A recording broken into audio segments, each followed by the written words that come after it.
Greetings and salutations, everybody. Welcome to the best damn movie-related show on the planet, the John Campea Show, coming from right here on my YouTube channel. I am, of course, your host, John Campea, and it is an awesome honor and privilege, as it is every day, to have you, our international friends, gathered together to talk about our favorite things in the world, movies and movie news. And guys, you made it through to the end of another week. Congratulations on that. Hope you have a fantastic weekend planned ahead of you. And it's always the good start to the weekend when it's started by one Mr. Robert Meyer Burnett. Robert, how you doing here today, sir? Well, John, weekends, I kind of feel like we're on just a perpetual weekend where you and I are just getting together every day. I mean, we might as well have a six or a Corona with us. I mean, the beer, and just a few limes, and just be sitting on a beach collecting 20% like Hans Gruber wanted to do in Die Hard.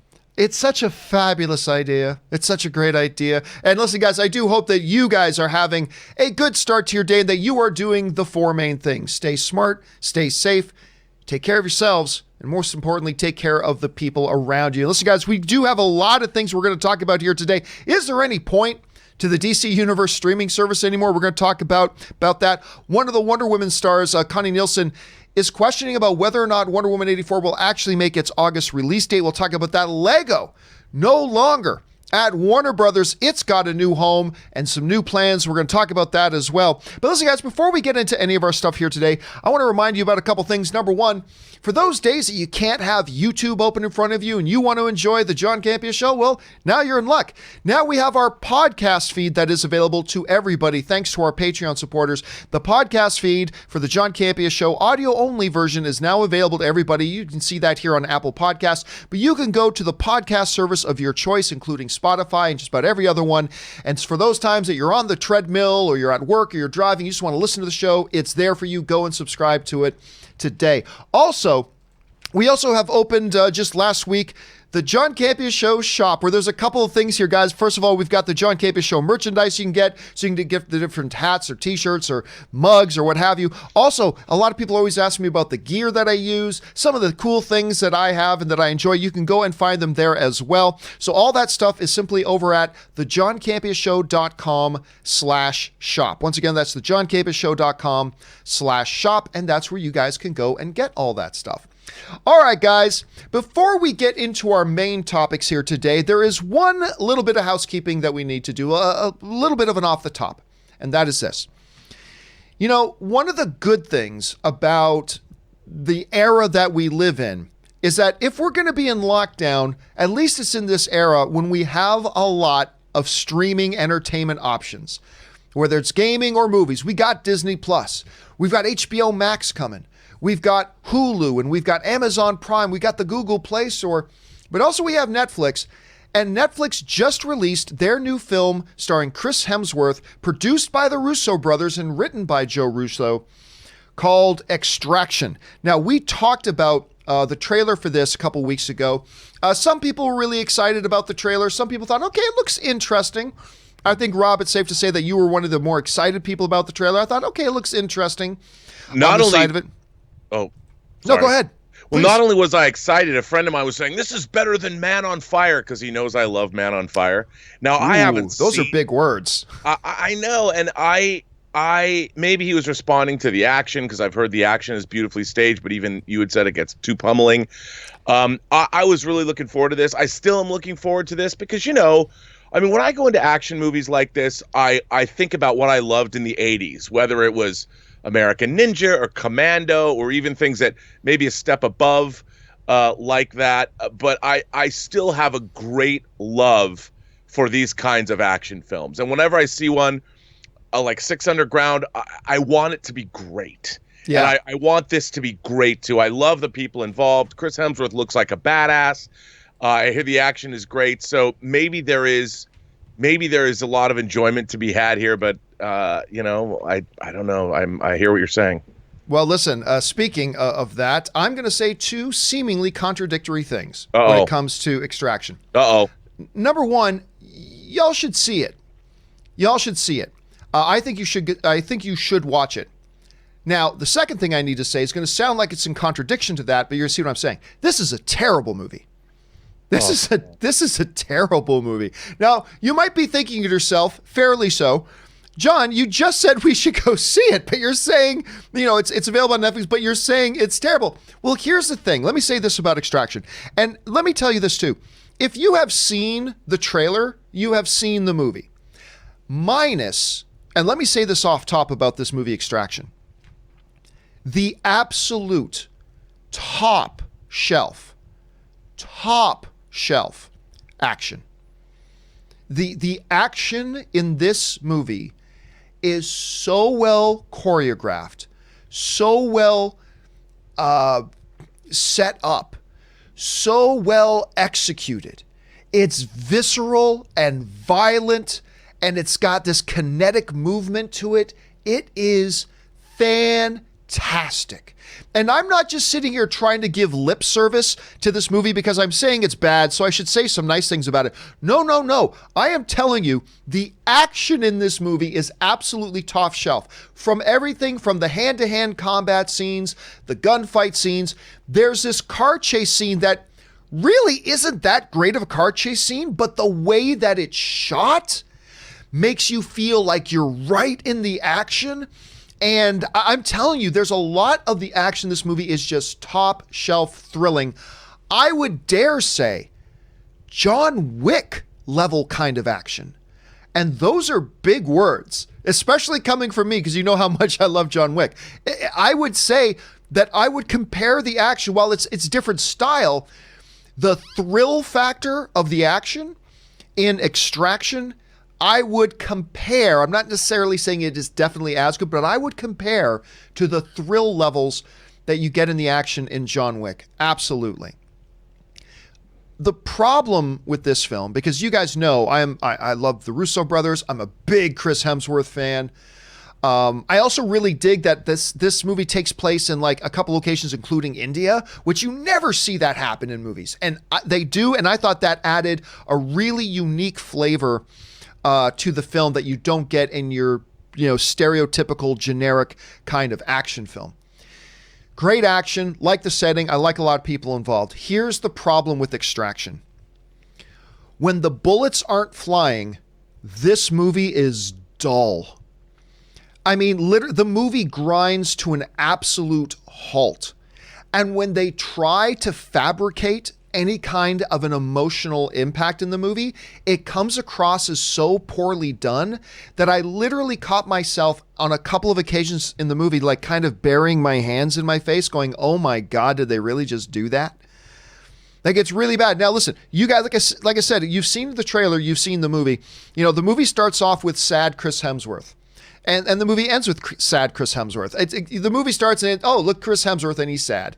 And you instantly know, I won't give anything away, but you can probably guess what it is.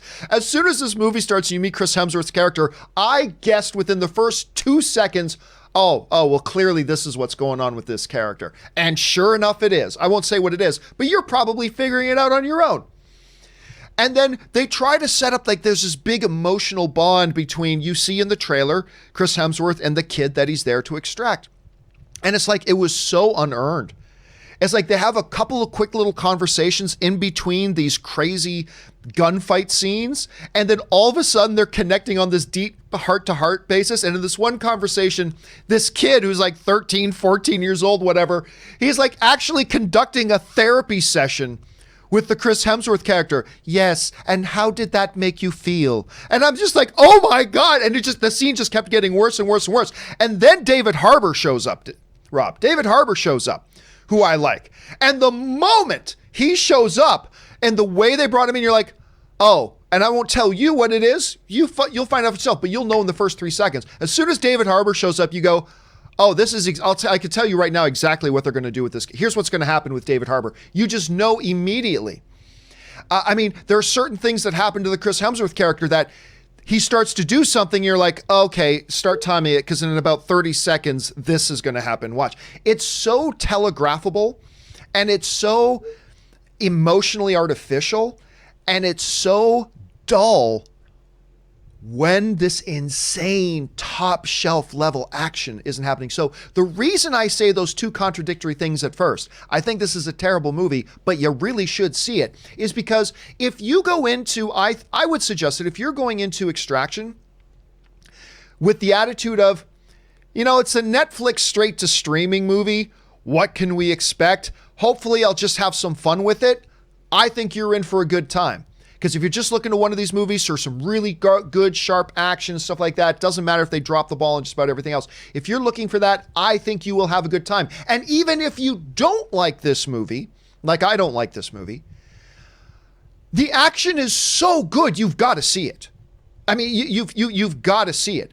I mean, maybe that restaurant up the street is rat-infested cockroach hotel, but oh my God, their souffle is to die for. And that's kind of what Extraction is, Extraction is this really bad restaurant, but oh my God, their main dish, the action, exceptional. So it's a tale of two movies, Rob. It's a tale of two movies to me.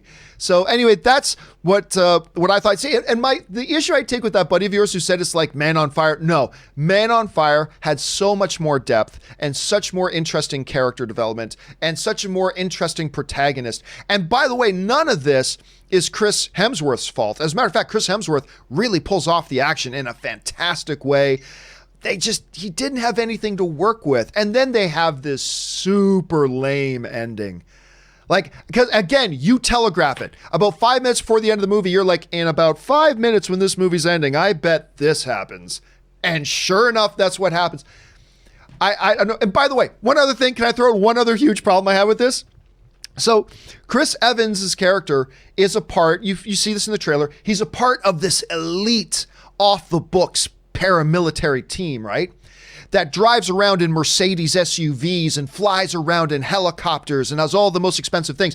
And Chris Hemsworth is like the main muscle. He's the main action guy. Like everything depends on Chris Hemsworth's character doing his thing, but he's broke. Like they try to set up this thing as he's living this thing. He's got a chicken running around his house. Oh, I don't know what I'm doing. And it's like, but this organization that he's the key player in is flying around in helicopters and it's like, yeah, that didn't make any sense. Anyway, there's just so much to this movie that's just so disappointing, especially considering the action is so damn good. But I don't know. But I'll be really curious, Rob, because I think you're going to deeply appreciate the action of this. But I'm going to be really curious to know your reaction to the film once you do watch it. And again, guys, do watch it. It's on Netflix. Easy. Just go pop it on, watch it. And at the worst is that you'll have some fun watching some great action. But I'll say this one last thing. And I mentioned this to Rob before we started the show. Sometimes they caution you, like, you put in too much action in a movie, you start to just get exhausted with it. By the time you get into the third act, and not just at the beginning of the third act, but once you get into the third act, like a good halfway through the third act, you're starting to realize, yeah, I'm exhausted with this. It's because it's just been like bullets, action, kill. And you start realizing I'm getting desensitized to it and I'm losing a little bit of that thrill. So by the time you get to the last big battle of the movie, like all action films have, I was like, okay, I'm ready for the movie to be over because it's just been so much of this. But anyway, guys, I like all movies, it's subjective and you should check it out because you may have a completely different experience with this movie than I did. And that's the wonderful thing about movies. So if you have seen it, guys, jump on down to the comment section below and let me know your thoughts about it. Okay, guys.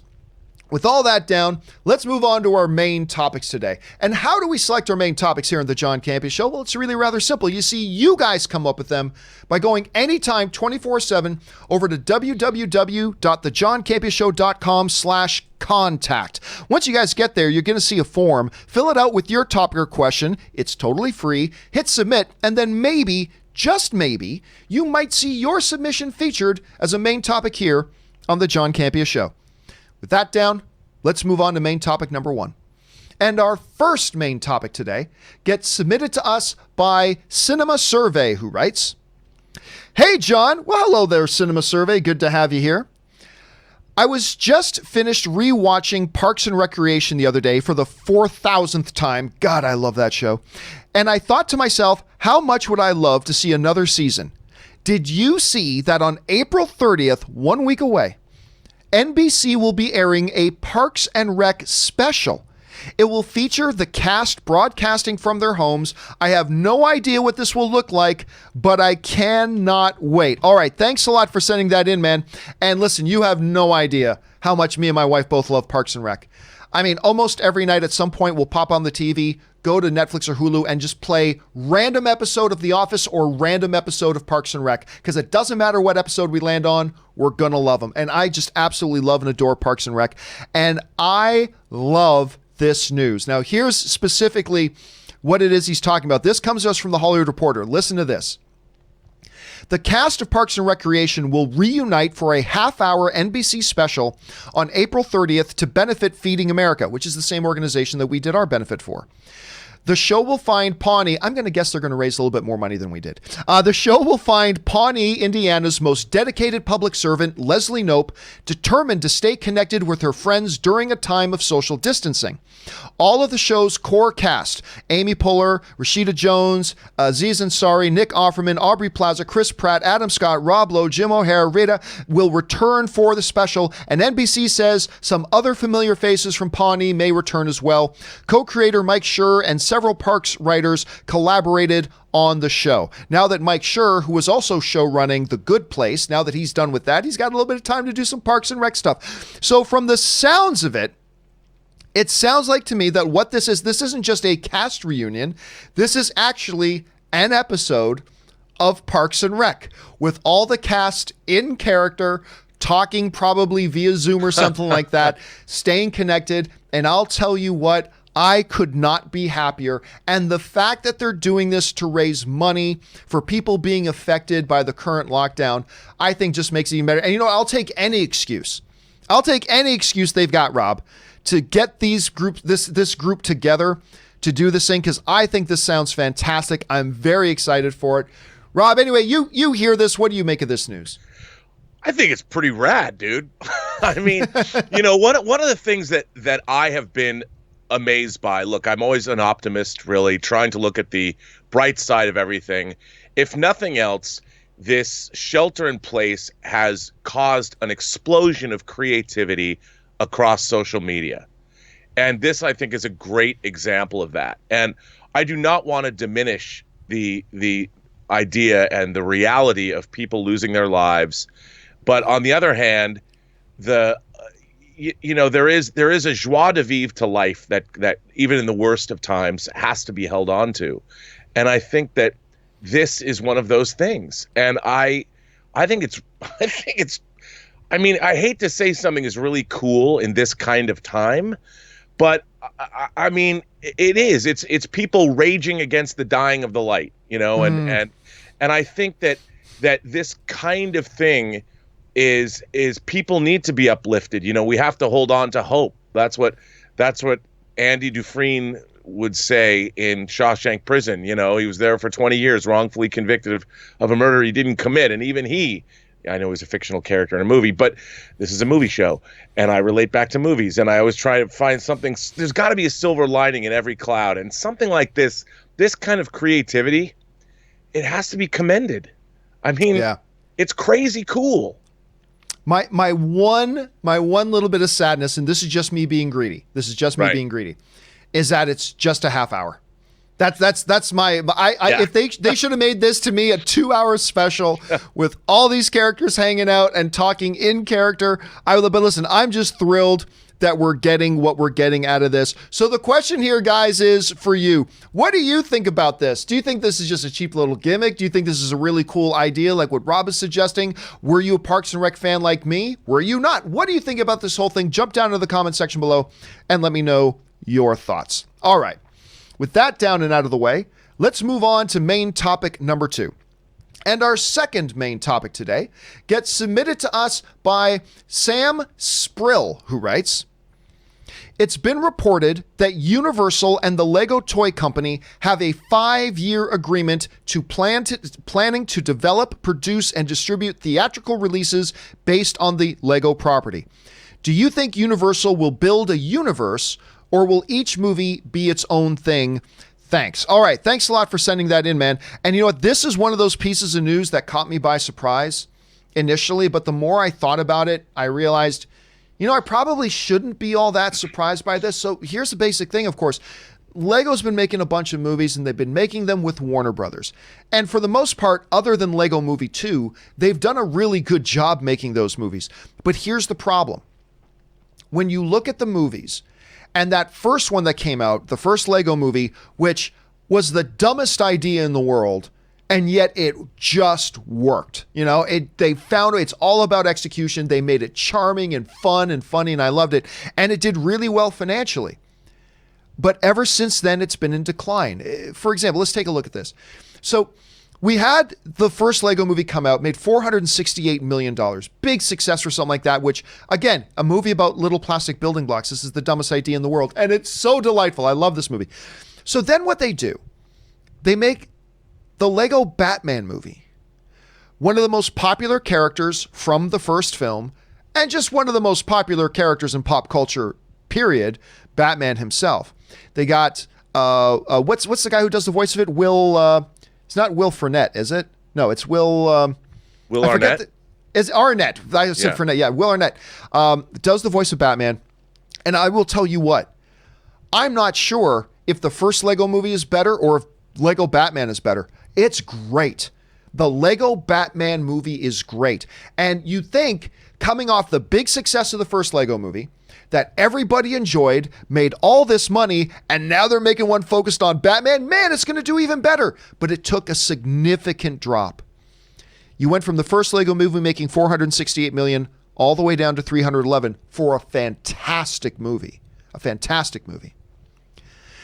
Then they came out and they rolled the dice on doing Lego Ninjago. Now, obviously, I think a lot of people understand a Lego Ninjago won't do as well as a Lego Batman per se. That's fine. But you know what? Lego Ninjago was pretty good.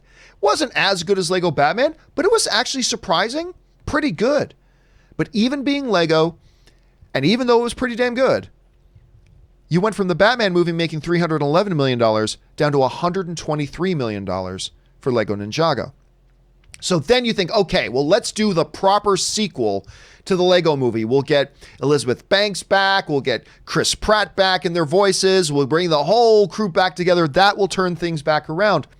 And whereas the first Lego movie made $468 million, the second Lego movie plummeted massively, dropping by far more than half, making $192 million. Now, granted, that film was also actually not all that good. I didn't like the Lego Movie 2, even though I liked all the other ones. So, while at first, somebody like me is thinking, oh, wow, Warner Brothers doesn't have the Lego movies anymore? They lost the bidding war because the contract elapsed, but they're still up to getting it back. I guess they didn't fight very hard for it. Well, when you look at the numbers, you kind of realize why. They made good movies other than the final one, and they just weren't getting the financial rewards for it. And I think we can discuss and debate why maybe that happened and why that is. But the bottom line is they just weren't making the money. So in steps Universal, another studio that's kind of desperate to get recognizable IP and maybe inject some life into something. And they reached this 5-year deal with Lego. Now, as far as whether or not they're going to make connected shared cinematic universe movies or standalone movies, I'll be honest with you, I don't think it matters. All that matters is you make good movies. I mean, that's the only thing. You got to make good movies, and that's clear. Because within the Warner Brothers Lego movies, you had shared franchise and you had standalones, and nothing seemed to work for them. Nothing seemed to work for them. So I'm not really so concerned about that. But listen, after seeing the first movie, I'm sold that something like this, Rob, can work. I think Lego Movie can work. I am at a loss as to why the other ones didn't work after the first film, but I still think this is a property that can work if done right. A lot of people love Lego. A lot of people play the Lego video games. It's a recognizable name. We remember the first one. I think this can work, so I think this is intriguing. Rob, you see this deal, Lego going to Universal. What do you think? Well, first of all, as a kid, John, Lego was one of my favorite toys. And when I would play with my 8-inch Mego action figures, I used Legos to build like jail cells to hold supervillains. Or I would use Legos to build spaceships themselves. Lego was so versatile. You could build in many different scales. You could think up whatever your imagination could think up. And I think that we've seen the Lego movies that they've made that are successful utilize other existing properties to accentuate Lego itself. Ninjago is something that was unique. It was an IP that was unique to Lego as opposed to using, say, Batman or some other IP. But I think if handled correctly, we have seen that Lego movies can indeed work. And I'm curious to see what they would do with it, because just like when I was a kid, I could either make a building to house my superhero figures with Lego, or build a Lego vehicle that I would pretend is flying around in space or whatever. So I think the idea that Lego could be just as versatile when it comes to storytelling, again, what you need are talented creators and writers who have a real interesting and unique way to exploit the brand. And it really comes down to, like any other movie or any other IP, you've got to have great creators with great ideas and great execution. So I think this is probably a strategic and really interesting. I mean, does that mean there's going to be no more Lego Batman movies? I mean, yeah, I don't know. I'm now that curious. it's not a Warner Brothers, I don't know. I mean, I can't imagine another Lego movie being made at another studio unless they're locked into that, because otherwise, why team up with Lego? I mean, that maybe we've seen the end of the diminishing returns of other Lego movies, have made it so they want to go and find somewhere else. But, who knows? But I'm kind of optimistic. I'm hoping that there'll be some cool Lego movies. I love Lego. Yeah, me too. Now, of course, we could see just the trend continue. Like it's been doing this ever since the first movie, and maybe that continues. But I'm going to be with you on this, Rob. I'm going to choose to remain optimistic about it. Question here for you guys is this. Are you optimistic about the potential future of Lego? Off to a great start at Warner Brothers, but they couldn't sustain it. Can it get new life being at a new studio? What do you guys think? Jump down into the comment section below and let us know your thoughts. All right. With that down, let's move on to main topic number 3. And our third main topic today gets submitted to us by Big Hen. And Big Hen writes, "Hey, John, love the show. Thank you so much, Big Hen. Did you see actress Connie Nielsen, who's great, by the way, who plays Hippolyta in Wonder Woman 1984 and the other Wonder Woman movie? She is unsure that Wonder Woman 1984 will make its August 14th, 2020 release date. Do you think people will be going back to the theaters in August to see Wonder Woman 1984, and will it make its release date? What are your thoughts?" All right. Thanks a lot for sending that in, man.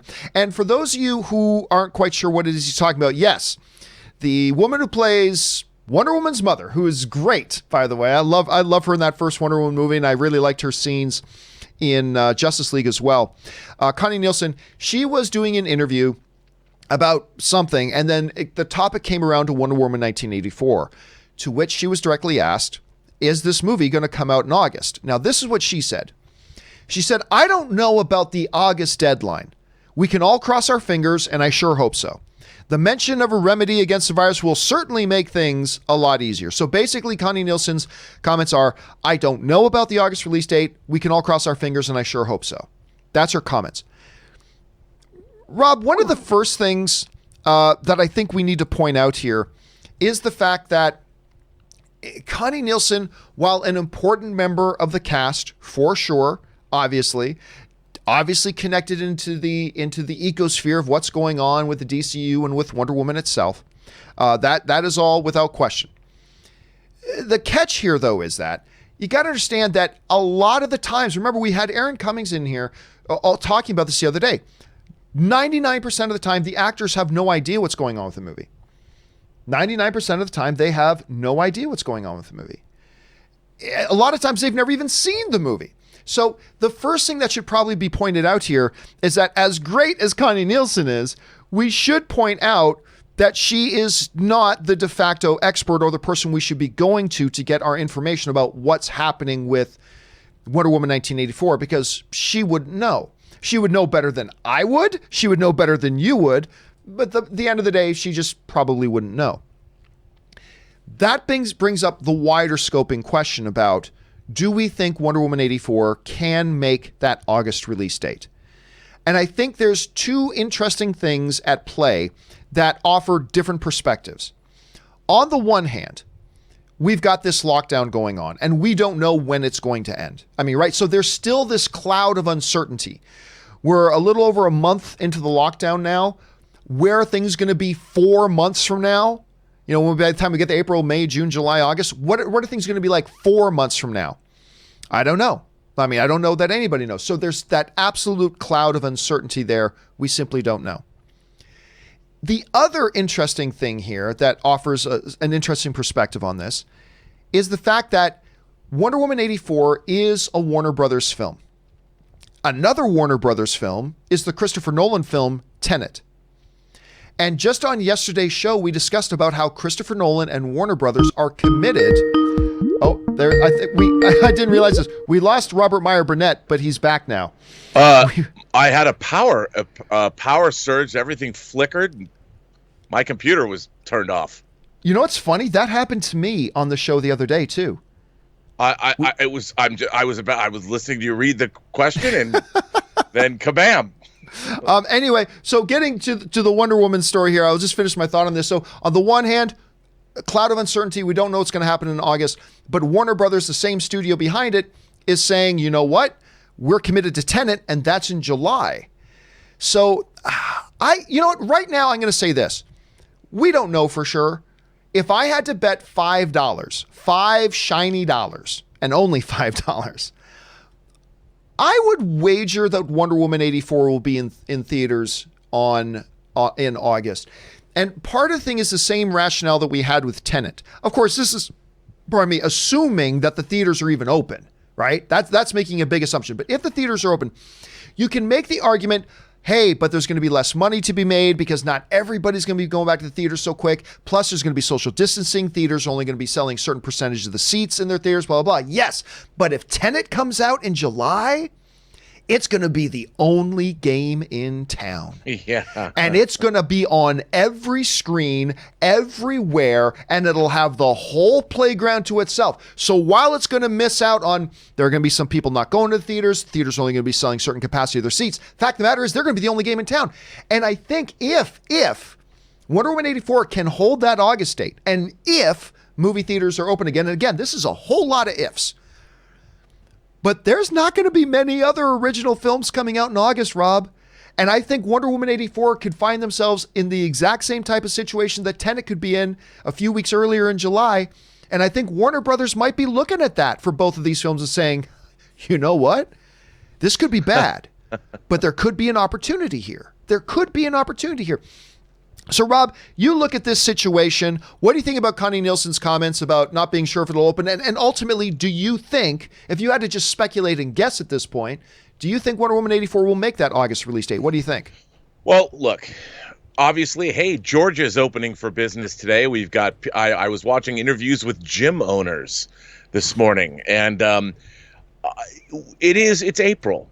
You know, and if May and June, if there's a slow reopening and things are leveling out in the country and movie theaters do open, look, everybody's going to want to go see Tenet and Wonder Woman 84, and those are both Warner Brothers movies. And Warner Brothers has not, we've talked about how they have not taken Tenet off its release date. And I think, in a way, again, as the optimist in me, if we do see that we can responsibly open movie theaters in July, what better way to do it than with a movie like Tenet? And I'm dying to see a new Christopher Nolan, mind-blowing, effects-driven, story-driven, actor-driven extravaganza. I mean, who wouldn't? The movie looks like it looks like it's Inception's younger brother or whatever, and it's got Denzel Washington's son starring. I'm like, what's not to love? And if that's the way movie theaters are going to be reopening, I mean, that's like, you might as well have the hand of God coming out of the clouds, opening up movie theaters by him, with his own hands, with choral music behind him. It's awesome if it's safe. And we talked about that on the show yesterday about how that's probably a lot of because Warner Brothers and Christopher Nolan have said we're going to have this movie ready to go in July, and part of the brilliance of that is Christopher Nolan is one of the biggest champions for the movie theater experience. That's his big thing. And there's an opportunity for him to come out and look like a messiah and look like the savior of the movie industry, to come out in July. And I mean, again, we're not, again, like you said, Rob, like I said, we're not discounting the fact that there's a lot of ifs built into this. There's a lot of ifs. But I think, Rob, if the theaters are open, that all the other concerns aside, if the theaters are open, I think these movies can come out, and that includes Wonder Woman 84. By the way, I can't wait to see what Patty Jenkins is going to do with this sequel. I cannot wait for that. I think they can do really well, again, because they're going to have the sandbox to themselves. They're going to have it totally to themselves, and it's going to be really interesting to see. Question here is, guys, I wanted to know what you thought about this, if you think there's a chance. So listen, just before we started the show, I jumped on Twitter, and I put up a little poll for you guys, asking that question. Over 1,000 of you guys have already responded, and I asked the question that was simply this. Connie Nielsen says that she's not sure Wonder Woman 84 will hit the August release date. With Warner Brothers seeming committed to the Tenet coming out in July, can Wonder Woman 84 hit the August release date? And I simply gave you two options. It will come out in August or it won't come out in August. And the poll results are pretty much the exact same as they were when we asked a similar question about Tenet the other day. 37.2% of you guys are saying it will open up in August. That's kind of how I'm leaning. But 62.8% of you guys are saying it will not open in August. A lot of stuff to find out. We'll probably know a lot more as we get into June about what July and August will look like. But as of right now, 37.2% of you guys are saying it will open. 62.8% of you guys are saying it will not open. I want to know what you guys think. Jump into the comments section. Leave your thoughts and opinions. Is there an angle of this that we're not looking at right now, pro or con? Get on down there and leave your thoughts below. All right, guys. With that down, let's now move on to our fourth and final main topic today. And our fourth and final main topic today gets submitted to us by Nicholas Morellis, who writes, where did he go? There he is. Nicholas Morellis writes, big fan since the AMC days. Thank you so much, Nicholas. So it was just announced that the animated Harley Quinn show is going to premiere its first season on SyFy. SyFy. While this is great, it had me wondering, is the DC streaming service obsolete? Stargirl is already set to run simultaneously with the CW, and Doom Patrol has already been confirmed for HBO Max.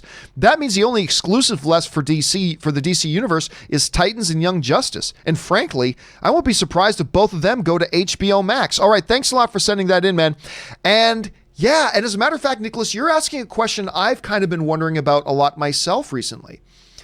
HBO Max is coming out. We talked about this yesterday or the other day and talked about all the other services that are going to kind of be rolled in to HBO Max. And the question would be, what's the point of there being a DC universe anymore? The streaming service, DC Universe. What's the point of it?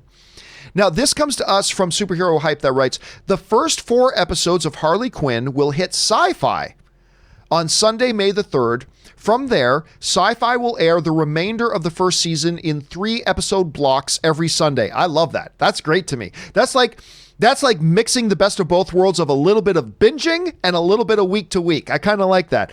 They will release the first season in 3-episode blocks every Sunday night for the rest of the month. Unfortunately, it doesn't look like the network has any plans to air episodes from the second season, which is currently airing on DC Universe earlier this month. That, of course, is from Superhero Hype. And Rob, it really does raise the question. When we see things like, I think the DC Universe is one of their 2 best shows, Doom Patrol, already been confirmed it's going to be on HBO Max. Now we're seeing Harley Quinn, the other of the best shows on the DC Universe. I love this show so much. This show is going to be on SyFy. We've already heard about some other DC Universe stuff is going to be popping up on HBO Max too. And with HBO Max in this situation right now, where they seem to be, accumulating all their properties kind of into this HBO Max window. They're, everything from, whether it's TBS, CNN, this, that, or the other, they're doing a whole bunch of things to bring this in. And with the DC Universe streaming, like canceling entire shows after 1 episode, like they did with Swamp Thing, and not seeming to know what to do with a lot of the other stuff, I think it sounds like a harsh question to ask, but I think it's a fair question to ask. Is there a point to DC Universe, the streaming service, existing at all with HBO Max coming? Or wouldn't it just be smarter for Warner Brothers to take everything they're doing on DC Universe and roll it into HBO Max to make it an even more attractive product? And right now, seeing them kind of pillar off their own properties to different things, I don't think the future looks good for this thing. I'll be honest with you. I'm thinking I'm going to cancel my as soon as I'm done watching this season of Harley Quinn, I think I'm going to probably be canceling my DC Universe subscription. Rob, in this era right now, with HBO Max on the way and all that kind of stuff, Is there a point for DC Universe to still exist? Or do you think actually there's still a lot of potential here for it to exist alongside of an HBO Max? What do you think? Bruh. R.I.P. DCEU or DC Universe.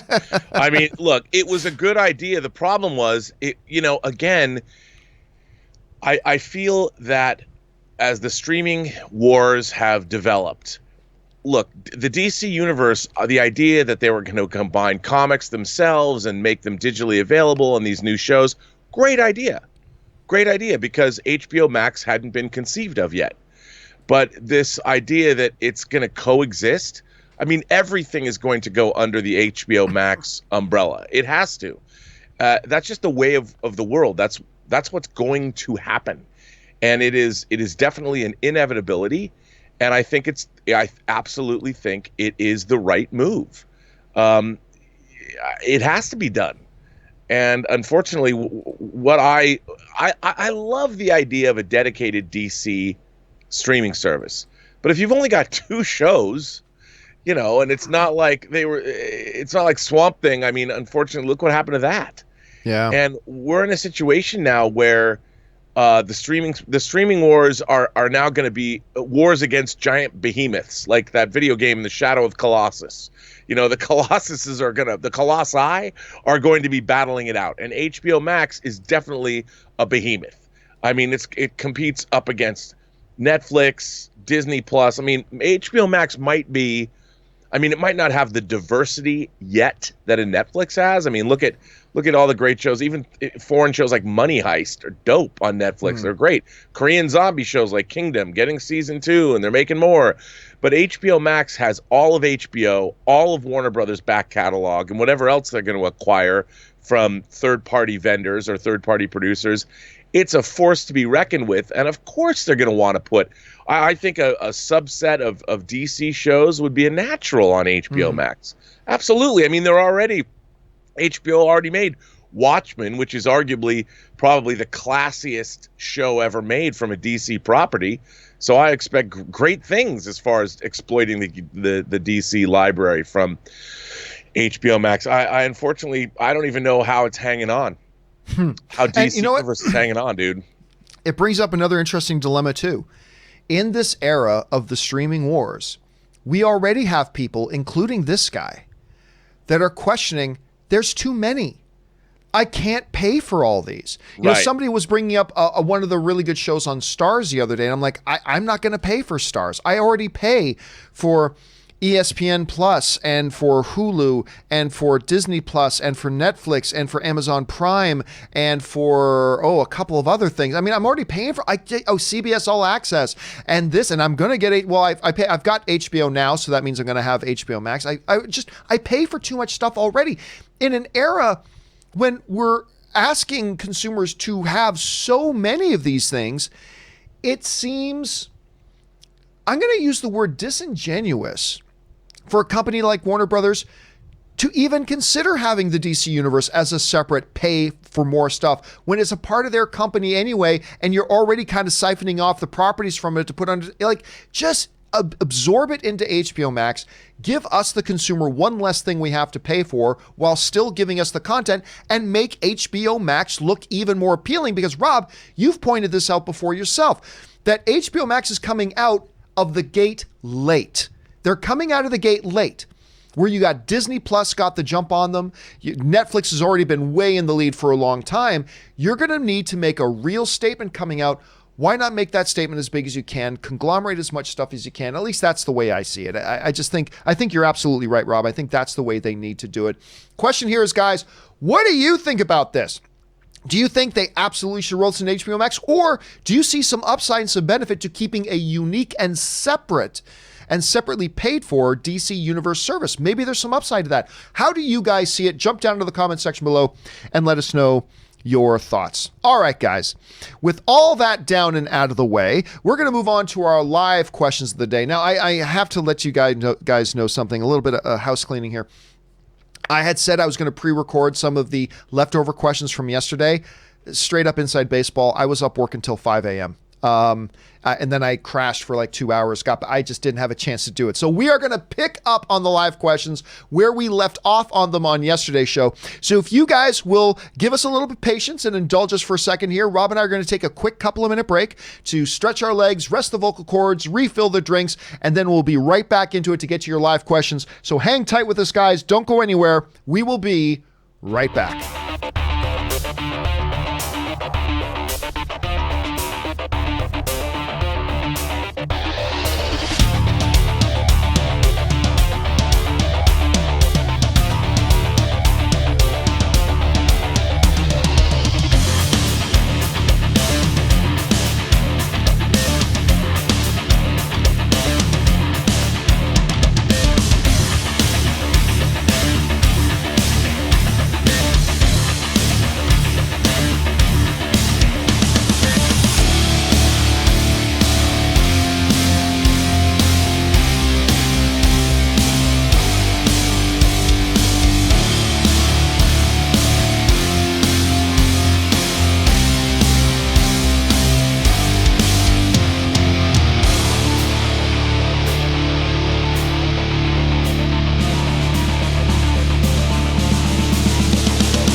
Guys, and we are back. Thank you so much for your patience and indulgence as we took a little bit of a break there.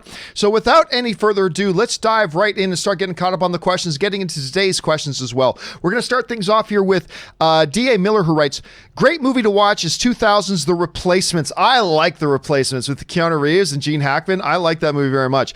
Starring Keanu Reeves and Gene Hackman and a little known Jon Favreau, who used to play back in the day, he used to play like these tough guy roles, which is kind of weird to think about, but he did it great.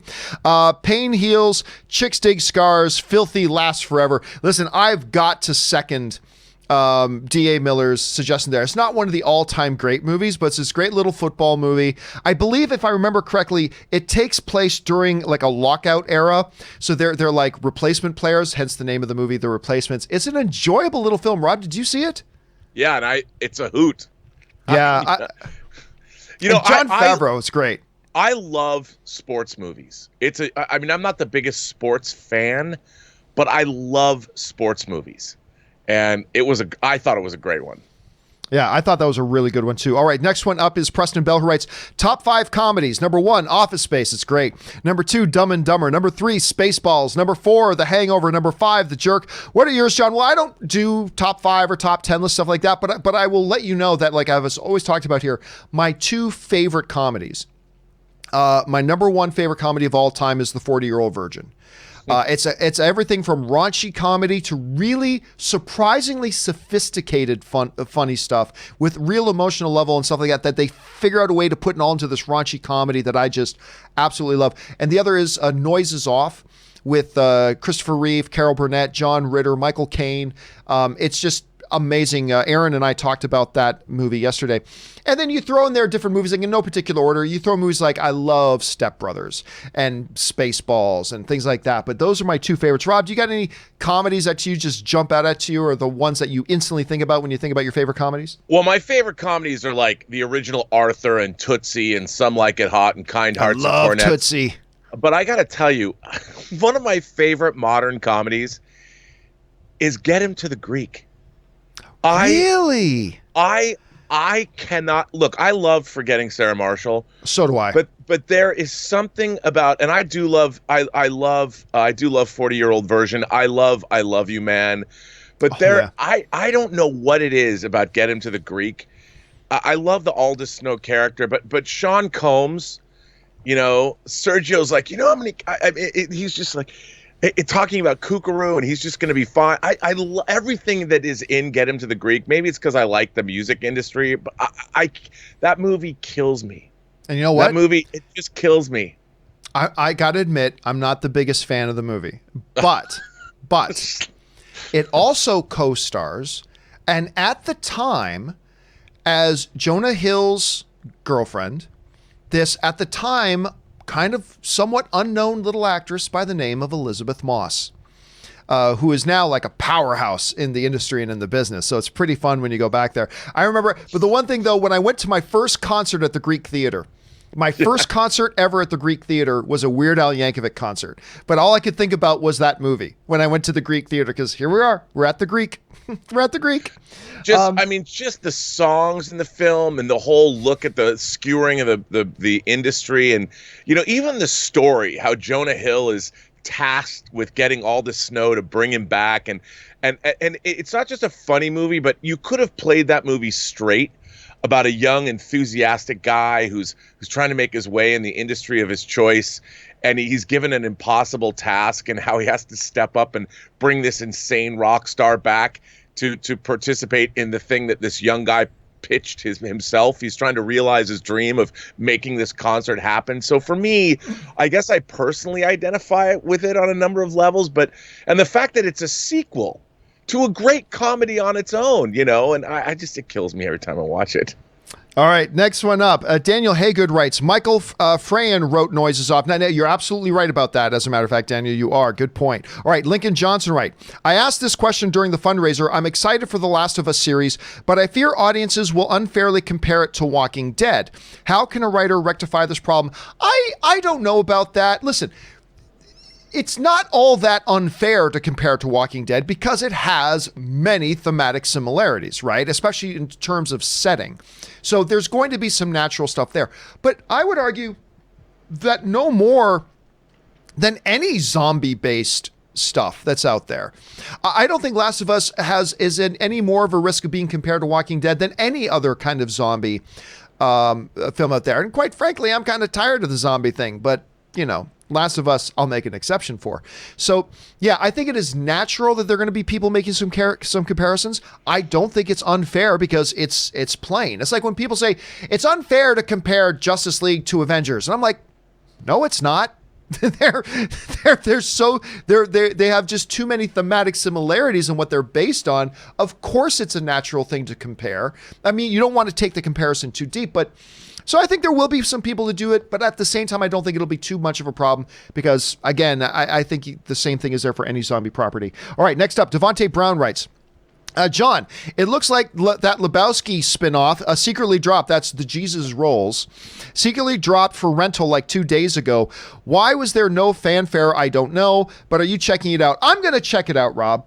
I'm going to check it out. John Turturro in this role. Are you kidding me? Of course I'm going to check it out. But listen, I'm not surprised at all. I mean, first of all, this movie was shot and has been done and in the can for like 3 years. Like this thing has been like done and sitting on a shelf for like 3 years. And it always looked like, frankly, it always looked like it was going to be a straight to home video. I think, remember when we talked about the trailer for it once, Rob, we even said, I have a feeling this is probably going to go straight to VOD. So I'm not surprised about that.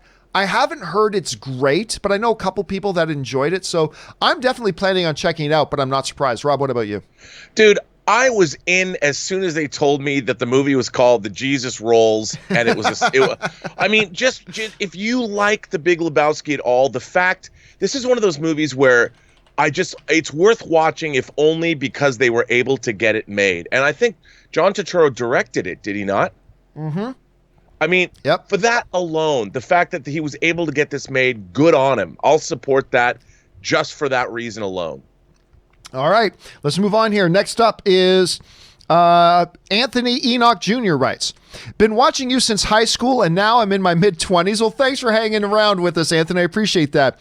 You inspired me to do my own short film and long story short. Just want to say thanks, man. Dude, that is awesome. Honestly, that is just one of the things that makes me feel awesome. I'm going to tell you, and I'm not going to lie to you. I've had a pretty crappy day because I've had no sleep and I'm not feeling great. But it's stuff like that just puts a smile on my face, dude. That is awesome. That not just me, but the film fan community here has inspired you to go out and actually do something like that and make a short film.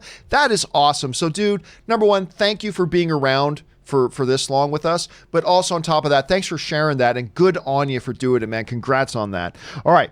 An anonymous viewer writes, made an order. Oh, sorry. An anonymous. I got to fix this because it's always telling me what people are ordering. The updates tell me when people actually order some merchandise. So an anonymous viewer actually ordered some of the merchandise on the website, which is great.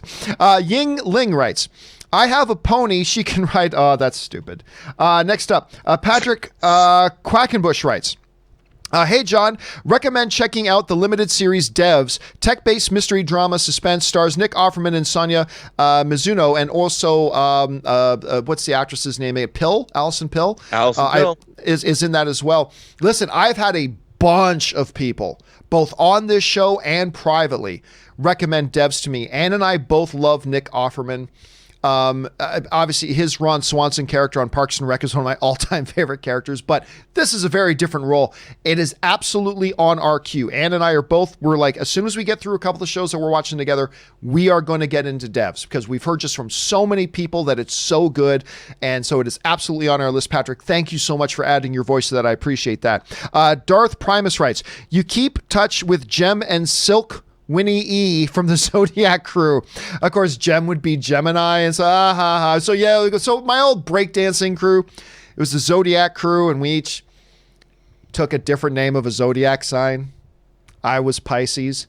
I know it sounds like it's dumb, but believe me when I tell you that it's even dumber than it sounded. It was even dumber than it sounds. All right, our friend Kevin Rubio writes in. He writes, "Hey John, if you, Aaron, and Tome are looking, I'm not sure who Tome is, are looking for great sci-fi series, check out FX 8-part miniseries. I get another recommendations, Devs on Hulu. In my opinion, it's one of the best sci-fi series of the 21st century. And listen, that's coming to the guy who created Tag and Bink. So, I mean, again, Rob, it's something that I'm really curious about. Have you watched any of Devs yet, or is it on your radar? Bruh. Are you kidding? I loved Devs. As a matter of fact, I had an existential crisis after watching the 7th episode, the penultimate episode of the show. And while it wasn't the mind-blowing conclusion that I wanted, it was still incredibly satisfying and, I dare say, in a way, romantically sad. And I loved Devs. I mean, it was so thought-provoking and so interesting, and it just gets it's 8 episodes. It gets better and better and better as it goes along, and it's a limited series. They're not going to make another series. I don't think it's done. The story's finished. You've got to watch it. Yeah, they said that about Joker too, though, and well, we all know what's going to happen with that. But no, I keep hearing it's fantastic. I keep hearing it's great. I can't wait to watch it. I'm definitely going to do it. Thanks for writing that in, Kevin. All right. Mahir Hake writes, started Spartacus yesterday. Great acting, Aaron. Aaron is great in Spartacus. Listen, I keep telling people, go and watch Spartacus. It's wonderful. But be prepared, because the first 2 episodes are some of the worst television I've ever seen. So just be prepared for that. Because I started watching it because my friend Aaron's in it. And it's like, oh my God, this is so bad. But I'm going to hang in there because Aaron's in it. And I'm so glad I did, because once you get into episodes 3, 4, and 5, I'm like, this is some of the best television I've ever seen. And it is in my top 3 now of my all-time favorite shows. But just be prepared. The first 2 episodes are really, really rough. The first 2 episodes are really rough. And I say that as somebody who's good friends with somebody in the show. But yeah, there it is. All right, let's see. Jordan R. writes, how good would it be if Aaron got cast as She-Hulk? Dude, so good. So good. And I cannot wait for them to start filming stuff again, because Erin's got a role. She made it public, so I can tell you. Erin's got a role in that upcoming Will Smith movie, King, where he plays Venus and Serena's dad. It's called King Richard. And she's got a role in that film. She was literally supposed to shoot her scenes with Will Smith the day after the lockdown happened, and they shut all production down. So I can't wait to see her that, and hopefully she can get, that wouldn't be great. It would be awesome if she was in She-Hulk. All right, Gio writes, watch Waves, 2019, heartbreakingly beautiful film, 10 out of 10. Listen, we've talked about that movie on this show. What's the guy's name from This Is Us? Why am I freezing on his name? Hold on a second. Milo Ventimiglia. No. He plays he was also in Black Panther. Hold on a second. Sterling. I want to say his name's Sterling. Why am I freezing on his name? Let me bring it up here. It is. I've never watched This Is Us, so I don't know. Sterling K. Brown is in that wonderful little movie. We've talked about it here before. Absolutely good recommendation, Gio. Stubble McShave writes, I want to see you eat buttered popcorn with a mask. Well, clearly, when the theaters open back up, I'll probably go with a mask, but I will momentarily lift the mask to eat some popcorn. I will absolutely do that for sure. Royce Freeman writes, what did you think of the movie Crash, which dealt with prejudice and literally every character was depicted in some gray area? It showed we all possess it. Well, there's 2 different Crash movies. There's one with James Spader. Or is it, Spader. Is it, why am I not, is it, who did the voice of Ultron? James Spader. Yeah, it's okay. I was right. Yeah, James Spader. There was Crash with James Spader. That is a movie about people who get sexually aroused by being in car crashes. That's a completely different movie, but it's actually really intriguing as a film. They get these people purposefully crash their cars and injure themselves, and then instantly have sex. I mean, it's weird. It's as weird as it sounds. Would you be surprised to know that I'm waiting next month that the 4K restoration of Crash comes out on 4K disc in Germany, and I'm eagerly awaiting the arrival of my copy? Not surprised at all. But then there's the other Crash, which won Best Picture at the Academy Awards. And I'll tell you what, this is a much maligned film. Rob, I think you, me, and Cody even did an episode of Best Worst Oscar winners. Yeah. And I can't remember if it was you or Cody, but one of the two of you, I think, listed Crash as worst. I'll tell you what, I thought Crash is a great movie. I personally think it's a great movie because exactly what they said in the question is every character is in a shade of gray. And it just kind of forces you to look at various stereotypes and realize there's multiple dimensions of those stereotypes that kind of we all share. And I appreciated the movie on that level. But Rob, there's a lot of controversy around the film because it won Best Picture. A lot of people think it didn't deserve. But anyway, what do you think about Crash? I just find Crash to be on the nose. It's really? See, I thought it was subtle. I thought it was subtle, but you found it to be on the nose. Yeah. I mean, I when I say on the nose, I mean the whole story, the overall story. Look, it's clearly made by very, very competent people. It won the Academy Award. The performances are great, but it's not like it was covering any, I guess, new ground. But it is a movie that has to be admired on a certain level. I don't know if it entirely worked for me. Right. And you're not alone. I think there are a lot of people that have that same opinion about it. Again, for me, I really did appreciate it. I thought it was quite thought-provoking, so I enjoyed it on that level.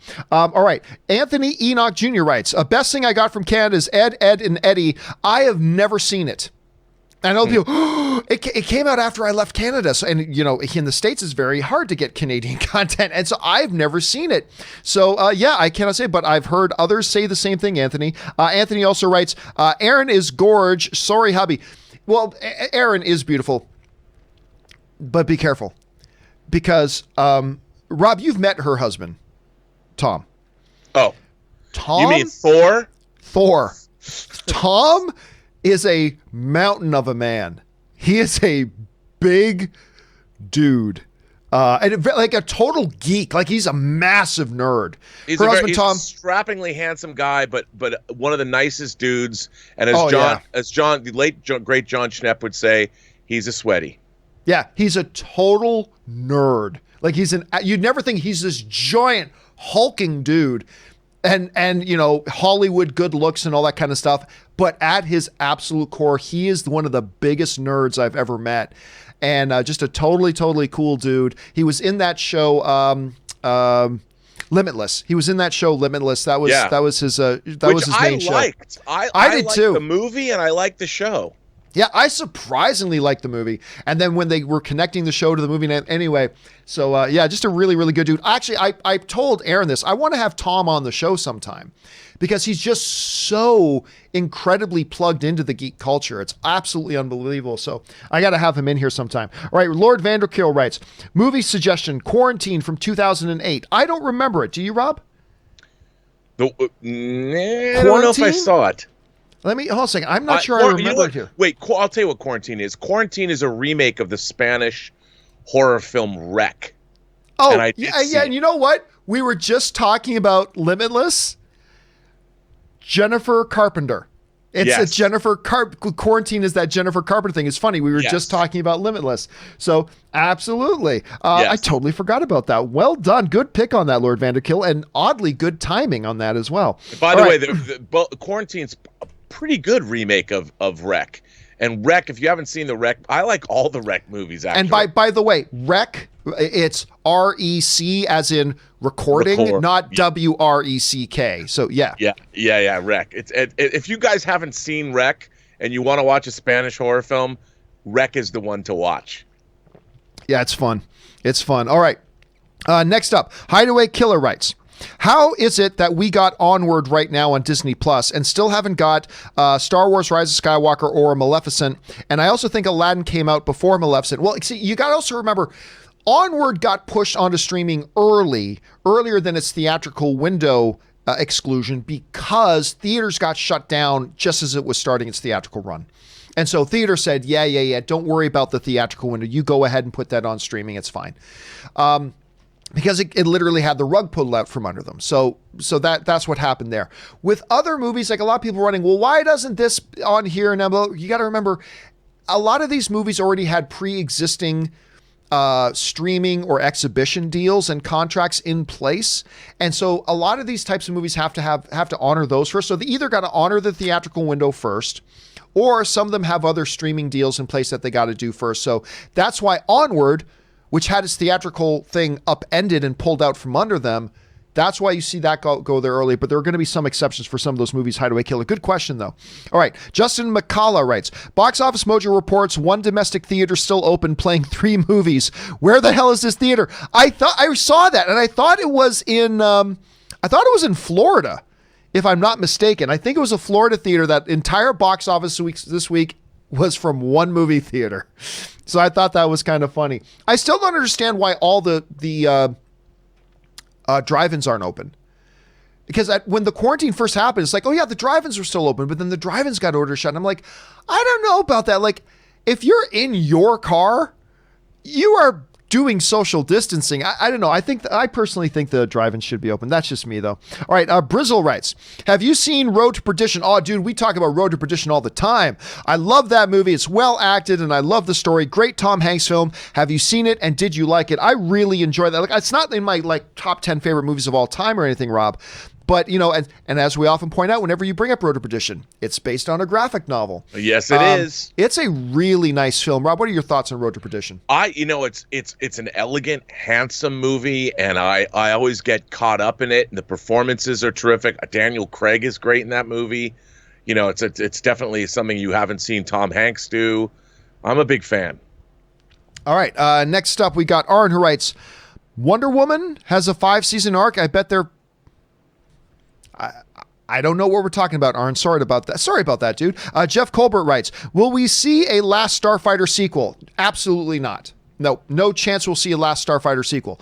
All of our hope right now is that we get a Last Starfighter reboot. This is a movie that, whenever somebody asks me if there could be one movie that gets rebooted, what would it be? To me, it's absolutely Last Starfighter. It meets all the criteria of a prime project to be rebooted. Not a ton of people in today's movie-going generation have seen it. It would absolutely benefit from modern technology, and it is a story that is more relevant today than ever before. So while it is basically an impossibility that we'll get a sequel, just too many people haven't seen the original, have no idea. A reboot is an option here. Rob, what do you think? What do you think the chances are that we get either a Last Starfighter reboot or a sequel in this matter? Well, I think that Zur and the Kodan Armada is something that kids today need to experience, because they let's reboot them. They need to be taken down. They're the scourge of the galaxy. And, any kid now could be the Last Starfighter. You never know. Dude, it is so a movie that was made for today. For those of you who don't know anything about the Last Starfighter, basically, this alien race who needs starfighters, they're these elite galactic pilots, to test if beings on different worlds, particularly on Earth, could possibly have the skill, the gift, as they call it, to be a Last Starfighter. They send out this simulator that is disguised as a video game. Yeah. And just kids play the video game. And there's this one kid, Alex, I think it is. There's this one kid who just is so good at it that the aliens come down and say, we need you to defend the universe. It's perfect for today. Against Zur and the Kodan Armada. Kodan Armada. Oh, what do we do now?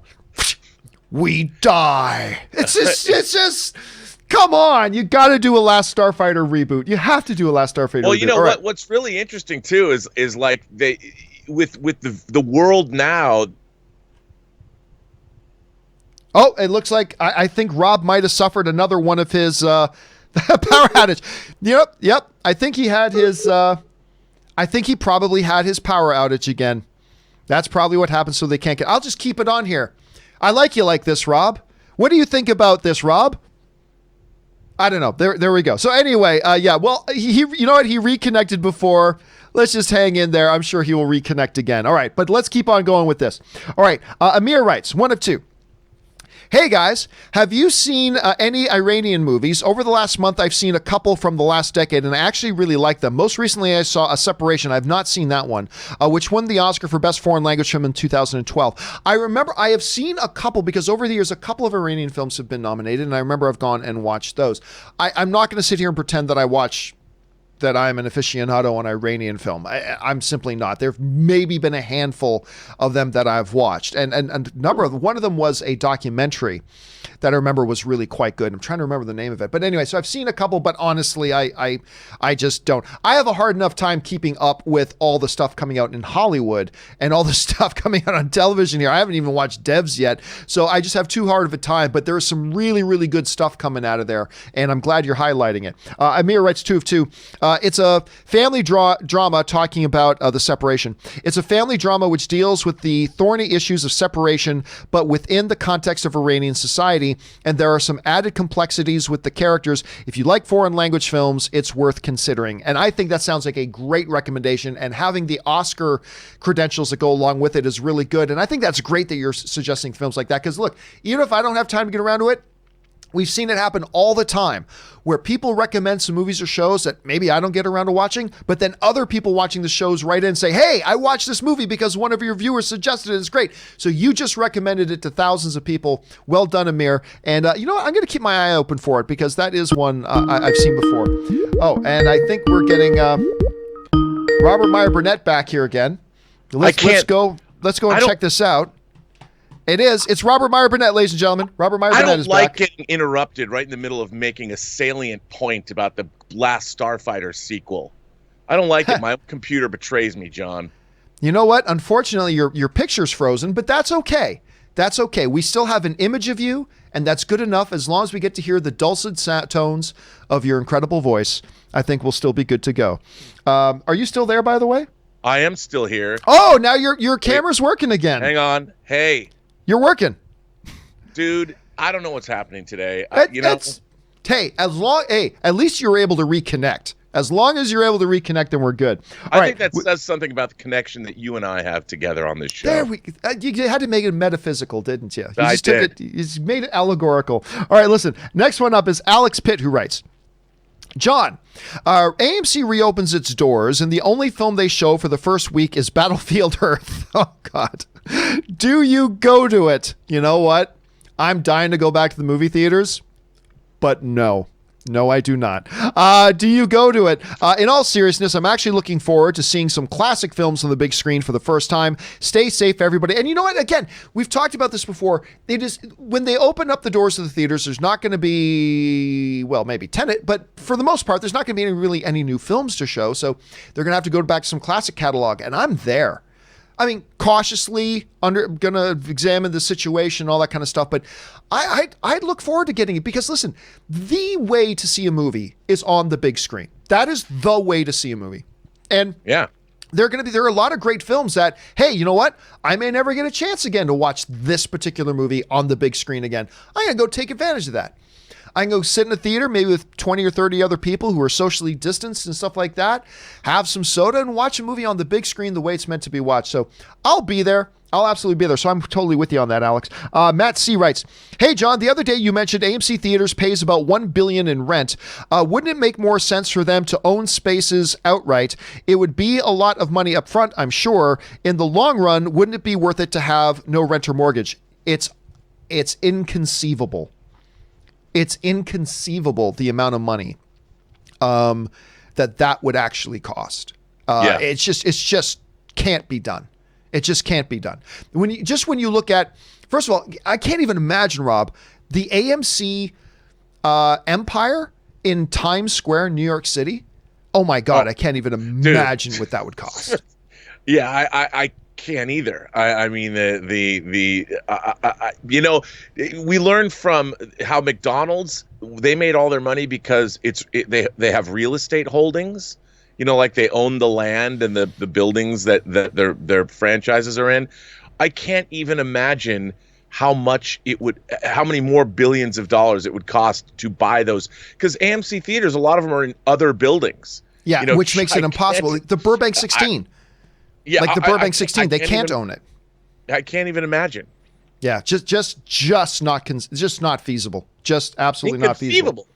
Inconceivable. I do not think that means what you think it means. All right. Thanks for running that in, Matt. Okay. An anonymous viewer writes, favorite Pixar film and favorite scenes with no words came up recently.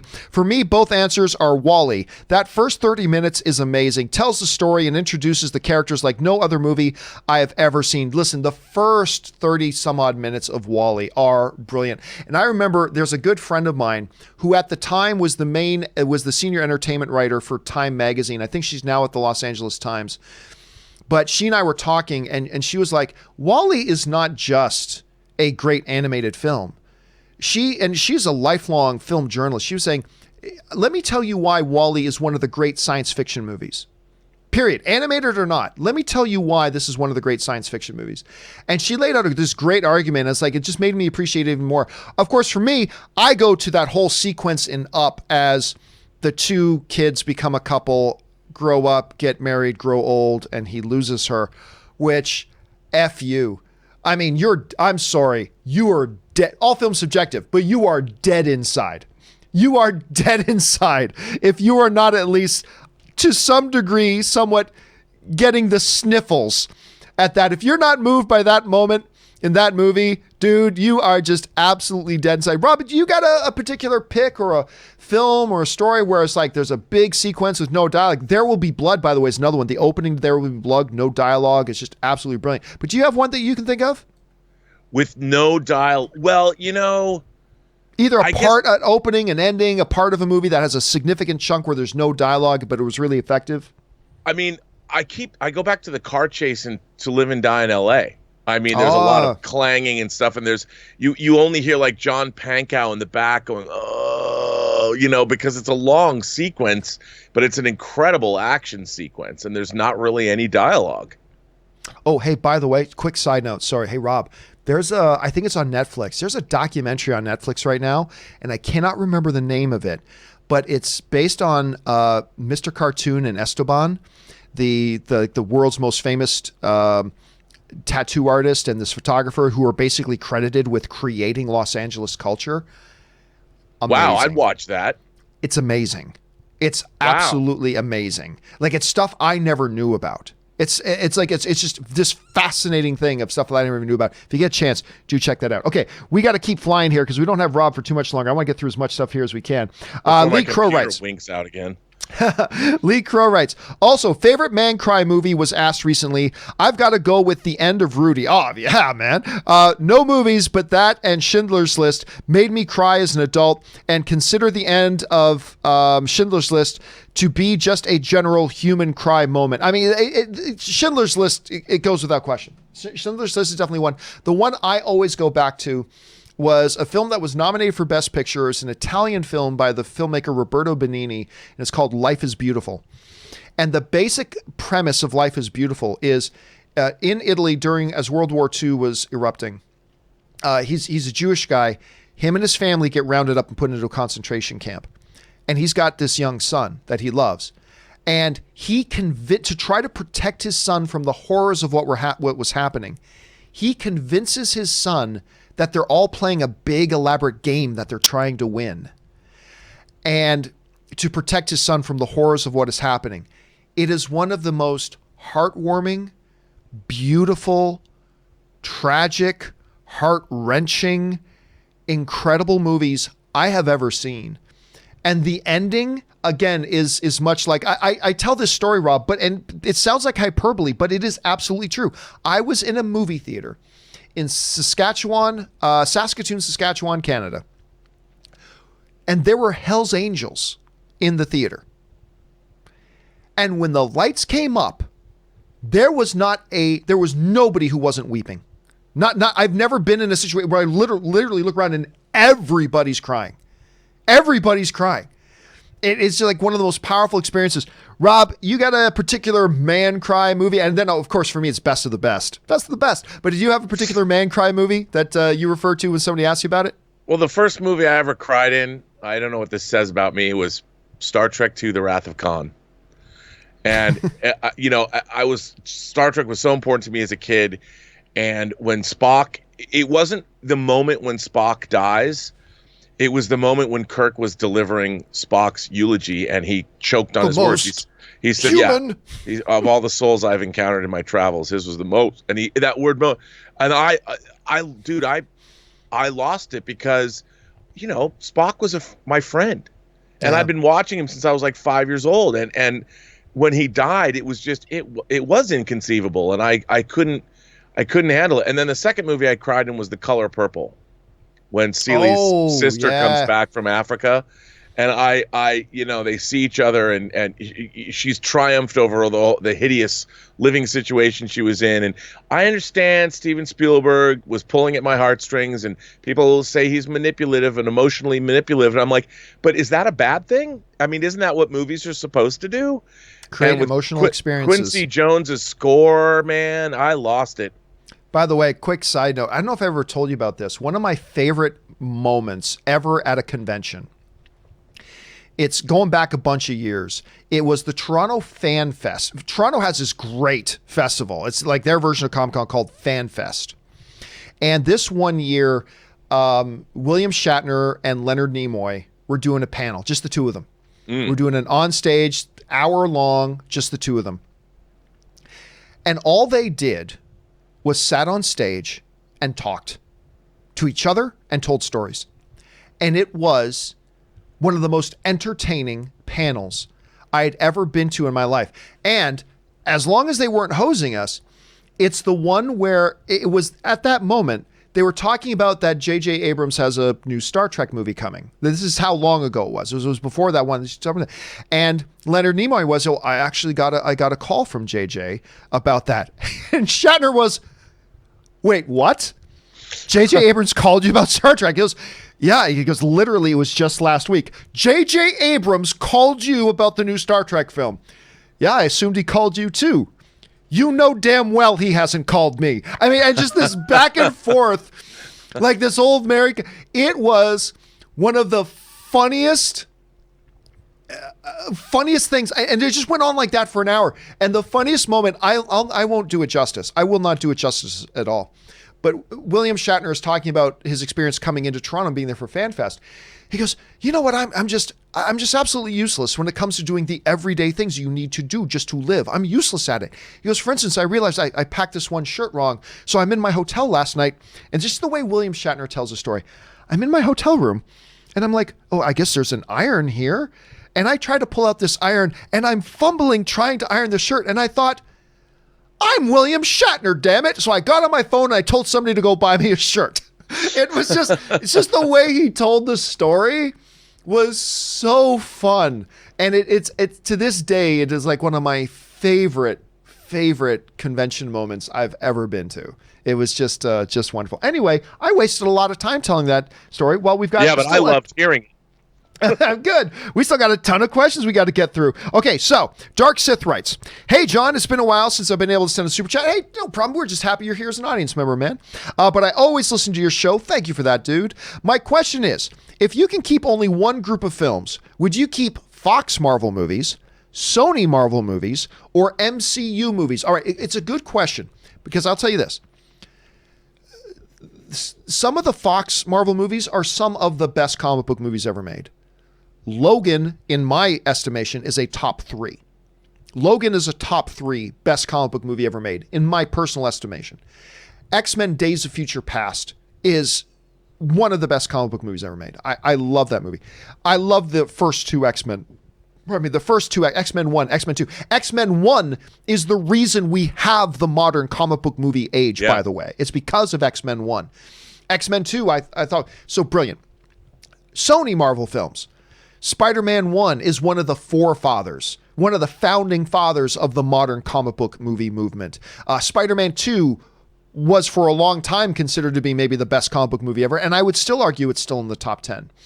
When you look at Spider-Man Into the Spider-Verse, which I thought was the best comic book movie of 2018, not Black Panther, not Avengers Infinity War. I thought Spider-Man and the Spider-Verse was the best one. Now, not everybody agrees, and that's fine. I'm just saying. So some great ones there. But if I had to just pick one group to keep, you got to keep the MCU Marvel movies. There's like 20 plus great movies. Well, not all of them are great, but a lot of them are great. So while I have a very big, deep appreciation, Rob, for the Fox Marvel movies as they were, for the Sony Marvel movies as they were, even though there were a couple of stinkers in both Fox and Sony, you got to go the MCU. I mean, if for no other reason, just the sheer quantity, let alone the quality of them too. I don't know. How would you answer that? Well, I agree. Look, as you know, I'm a huge fan of the Marvel Cinematic Universe because it is what it's supposed to be. You know, they set out to do something, and I think it's a stunning achievement. And again, the way it led up to everything. And if you look at, I'm always fascinated to go back and watch Iron Man 1, because Iron Man 1 is a really good movie. And it's a pretty intimate story compared to, if you go from Iron Man 1, just try this as an experiment. Go watch Iron Man 1, then jump ahead and watch Infinity War. You could watch Endgame afterwards, but the difference between the two and to see where they started and where they wound up, it's a stunning achievement.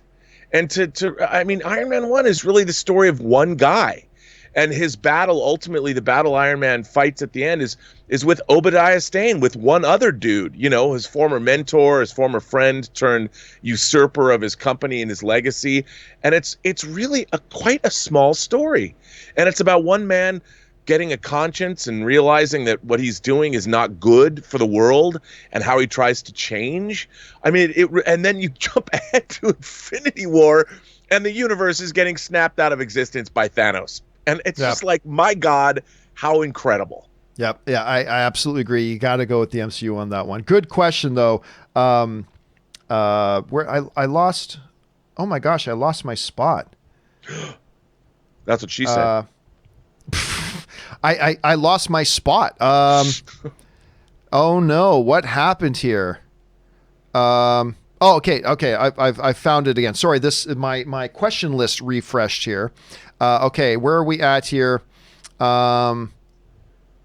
Where are we? Okay, there we go. That was Sharks. Okay, next up. 24 Savage writes, worst Ryan Reynolds film, in my opinion, Change Up or RIPD. I'll tell you what, I like Change Up. I don't think it's great, but I like Change Up with him and Jason Bateman. I like that film. But Rob, I have always said, there are two types of people in the world. One, those who think RIPD is Ryan Reynolds' worst film. And two, people who have not seen RIPD. I mean, to me, it's very, very simple. RIPD is the worst film. Like, some might see Green Lantern, and Green Lantern was a disappointment. I personally think there's enough redeeming stuff in Green Lantern that I don't think it's a total train wreck. But RIPD is a total train wreck. So that's, if you had to guess, what would you say is the worst film he's ever done, Rob? Yeah, RIPD is also one of the worst comic book adaptations I think ever done. It's not good. No, not good. It's not good. All right, next up, ZOMG Ruler writes, if regular soda was the only option at a movie, soda or water? Soda. Yeah. At home, water. And when I'm at a movie, it's like popcorn. I don't eat popcorn at home. I don't eat popcorn anywhere, except for when I'm at a movie. I just go in there and I've got this Pavlovian response that I have to have. My mouth starts to water as soon as I walk through the theater door. I got to have that popcorn. Same thing with soda. I got to have a soda. And if it's only regular sodas available, I'll do it. So at a movie theater, and only at a movie theater, I'll go regular soda. Chris Warden writes, with all these movies getting pushed back, 2021 is looking to be pretty loaded year for movies that looks to rival both 2015 and 2019 at the box office. I don't think so. I do agree. I think 2021 is looking pretty stacked. But if you're going to try to compare it to 2019, which had, what was it, $7 or $8 billion films, I don't see that. I don't see that. And I mean, we're going to get a couple of new members to the $1 billion club in that year, I think. But I just don't. I don't see it. I don't see it. I think it'll be a great year. But Rob, I don't know. Do you think it could rival 2021? I don't know, dude. I don't know. I mean, probably not. No, I don't see it. But I think it'll be great. I think it will be great, Chris. I really do. All right, Chris also writes, also, did you see that Pierce Brosnan did a watch-along for GoldenEye the other day? A great film that starred a great Bond. Can't believe it's been 25 years. Rob, I know you watched it. I did. Well, you know what? To be honest, I haven't watched the whole thing. I skipped through it, but it's awesome. It's awesome. I mean, it kind of came out of nowhere, and he was clearly having a ball doing it.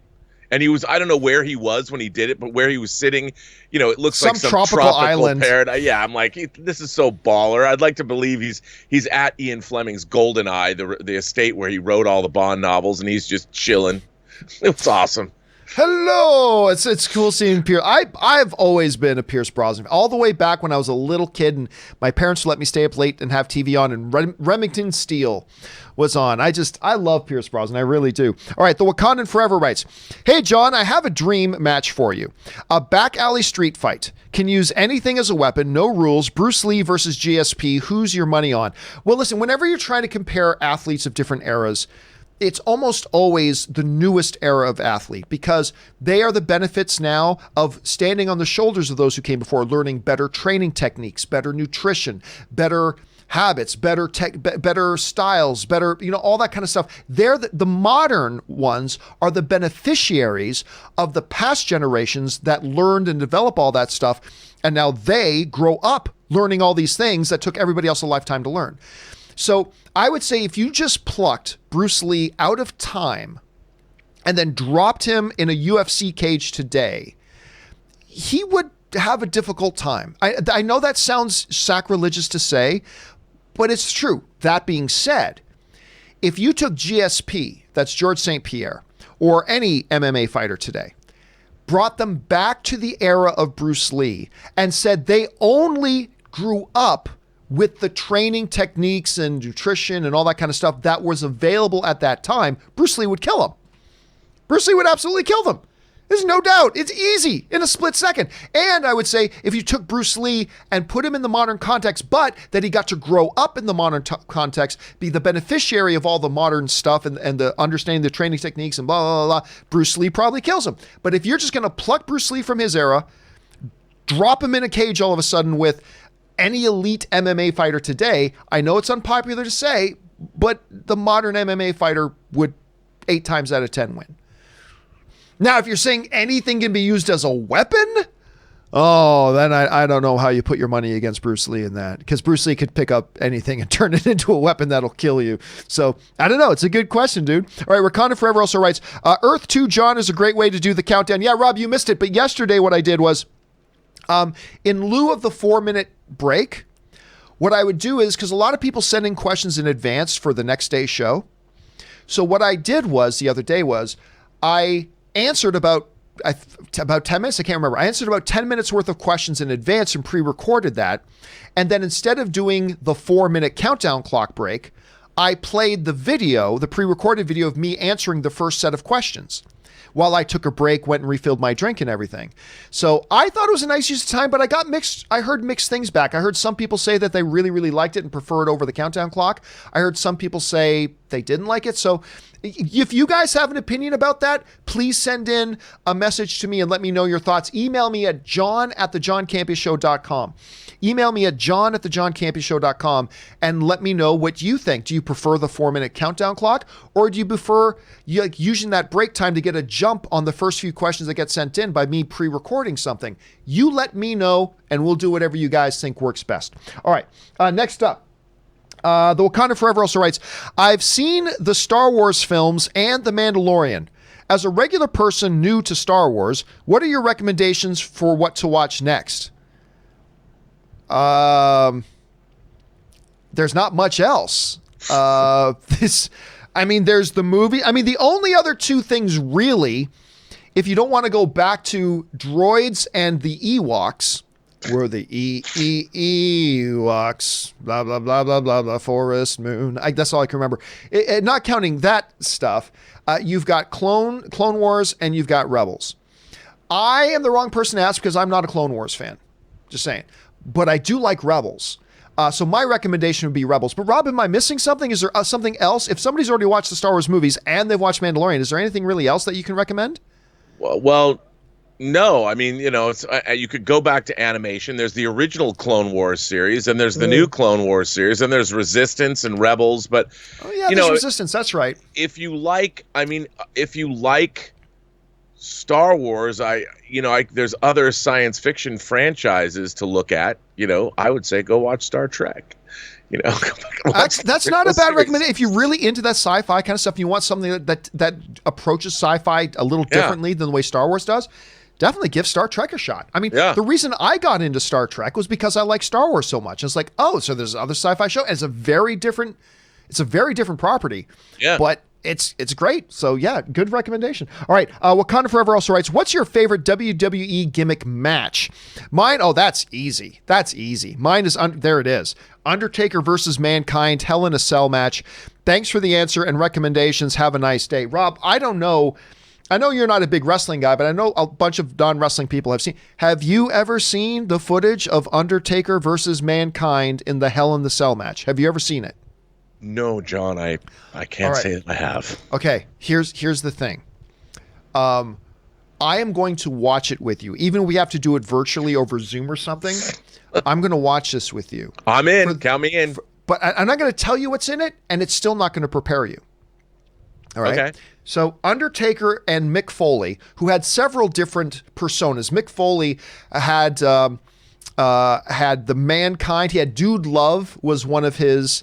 First of all, Mick Foley was one of his personalities. Dude Love was one of his personalities. And Mankind was one of his personalities.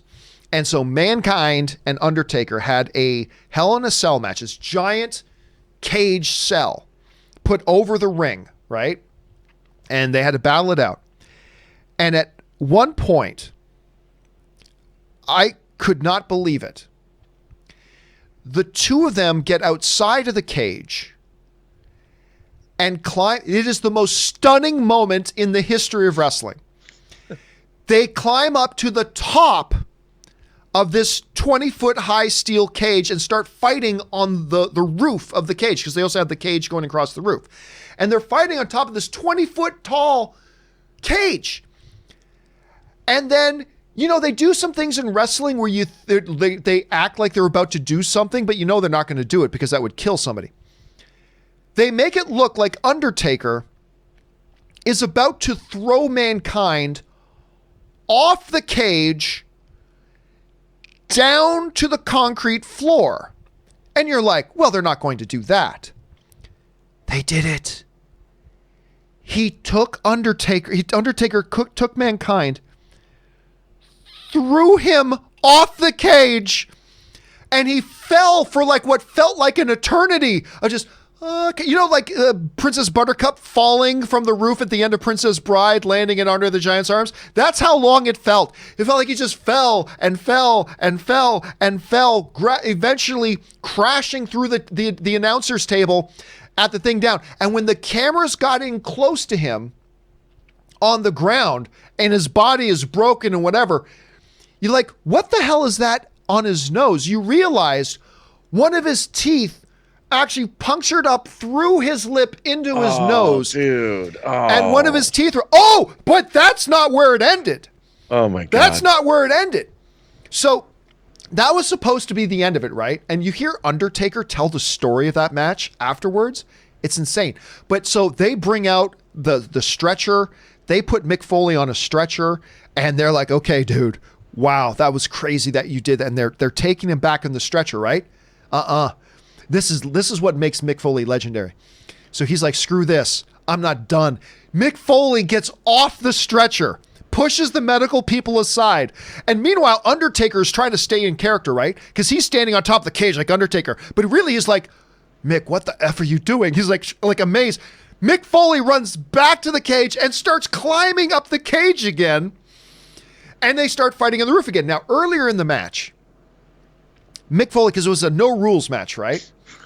People who aren't interested in wrestling, I'm boring you to tears. But earlier in the match, Mick Foley had taken a big bag of thumbtacks, and sprawled them out on the mat of the wrestling mat, right, in the ring. Well, now they're fighting on top of this 20-foot high steel cage again. Undertaker picks up Mick Foley by the throat, choke slams him. He goes through the roof of the cage. The roof of the cage gives out. And again, he falls all the way down, back into the ring, back first on a lake of thumbtacks. And he rolls over, and you see all the thumbtacks sticking out of his body. And it was like, what is he doing? Like, I will never forget. I watched it live. I wasn't there in person. I watched it being broadcast.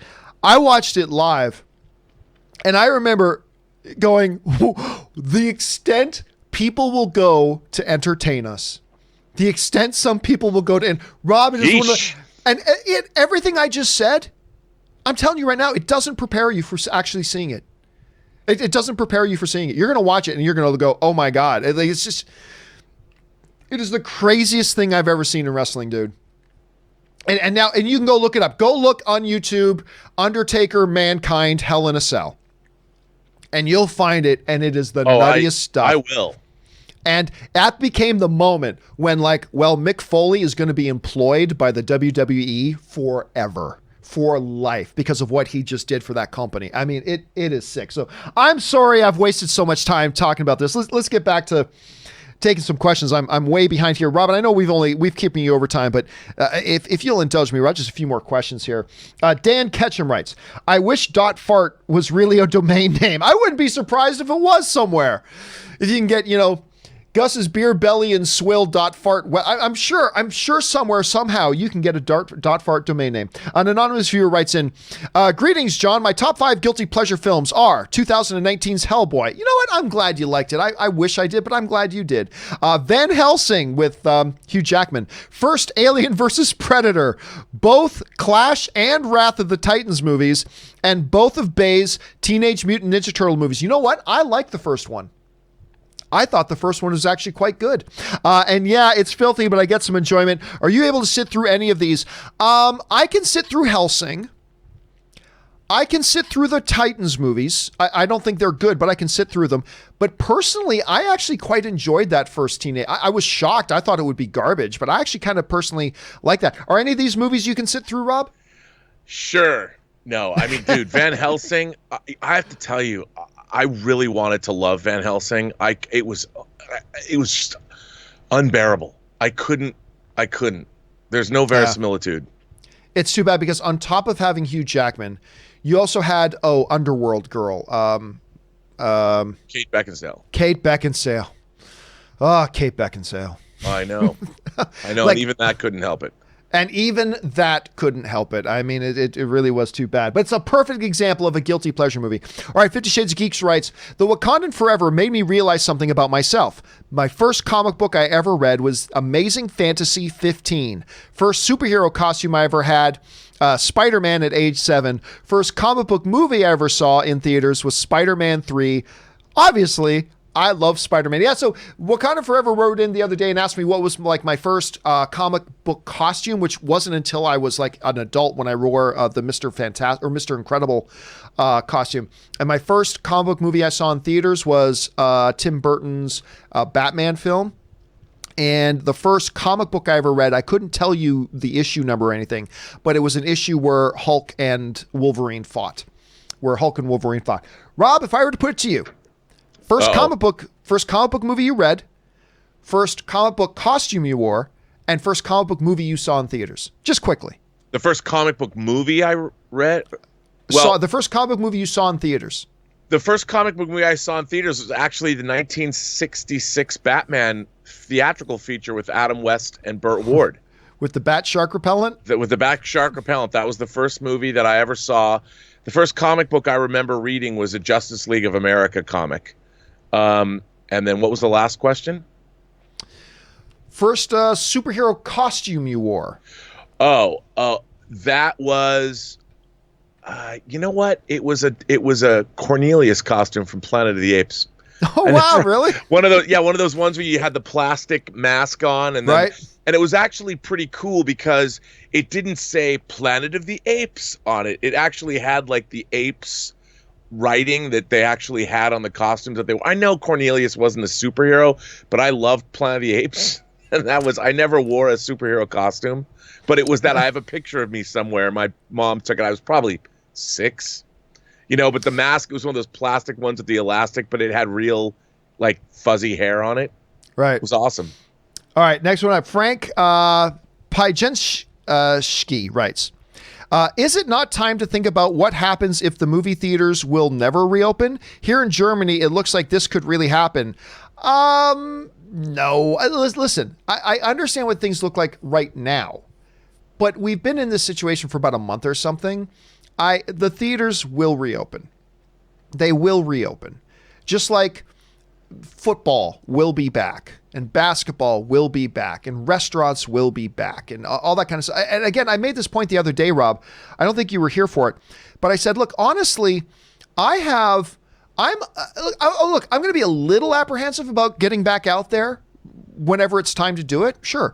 But I'm going to be less apprehensive about going into a big, high ceiling, big open thing area like a movie theater than I am to say like a restaurant with a low ceiling and all these different people handling my food and blah, blah, blah. Like, don't get me wrong. I'm going to go back to restaurants, but I'm going to be a little bit more nervous and apprehensive about going into a restaurant than I am about going into a movie theater.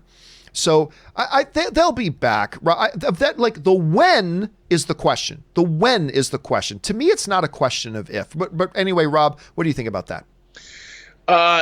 Not when, but if. Yes, I think that's absolutely correct. What can I say? Yeah, I mean, that's what's going to happen. But listen, Rob, you have endured a couple of your outages, and there's something with your feed right now where I don't know if you can see it on your end, but your video quality has gotten very staggered on this end, but at least you're still here and we can still see you. So thanks for putting up with all that, dude. But in the meantime, Rob, where can people find you and all of your glory online? Well, you can find me on Instagram at Robert Meyer Burnett. Find me on Twitter at BurnettRM, or find me on Twitter, or find me on my own YouTube channel, The Burnett Work, and my show, Robservations. All right, dude. Thanks a lot for being here. And of course, I'll see you again here on Monday. But at some point, I got to get on Zoom with you so we can watch that Mick Foley thing together. Oh, because I want to see your reaction so bad. All right, dude. We will talk to you later. Thanks for being here again, man. We'll talk to you soon. Man. All right, guys, that, of course, was one Mr. Robert Meyer Burnett, and it's always good to have him here. But for now, we still have a few minutes here to get through as many questions as we can, so let's keep things right on rolling. We're going to keep rolling here with an anonymous viewer who writes, I just watched A Taxi Driver on Hulu. It's about the Gwangju uprising in the 1980s, South Korea. Hundreds of rioters have been injured or killed. A reporter and taxi driver filmed the events and have to escape the city to get the footage to the press. Excellent. I have heard about this movie and I've heard it's great.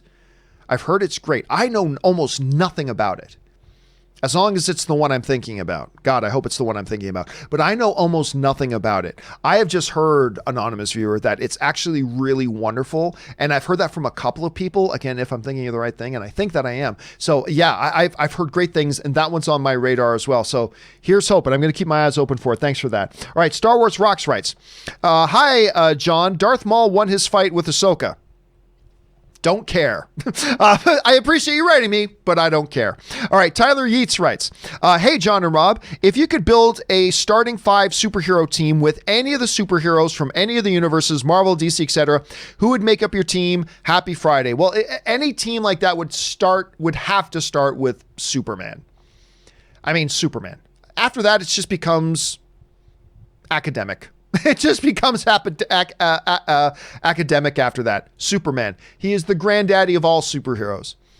And it's just the way that he's written. I mean, he is the granddaddy of all superheroes. I mean, it's like, that's why when, like, in the DC universe, they could do this what if world. Well, what if Superman goes a little bit crazy? What if Joker murders Lois Lane while she was pregnant with Superman's son? Would that be enough to push him over the edge and make him break bad? And if Superman breaks bad, what kind of shape is the universe in at that point? And it really does. It just starts and ends with Superman. I mean, there are others I would throw in there. Hulk I would put on there. Thor I would put on there. But really, it starts and ends with Superman. As long as you got Superman on that starting 5, you're in pretty good shape. All right.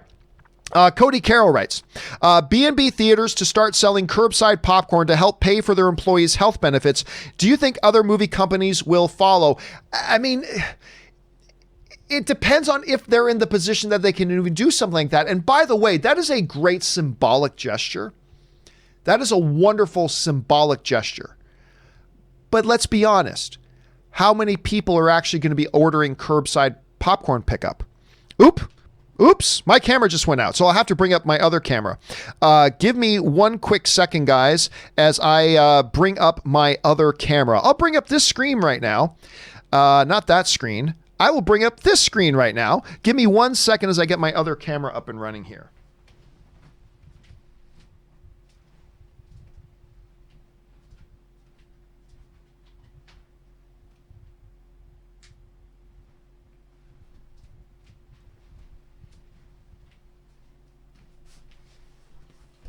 All right, guys, I'm back. So here's what just happened. I know exactly what just happened while my camera went out. So here in Southern California, in the valley to be specific, in the valley today, it is 100 degrees. For my Canadian friends, it's about 38 degrees Celsius in here, so it's really hot.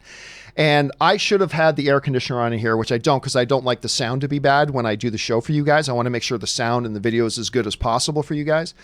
And it's really hot in here. It's really hot in here.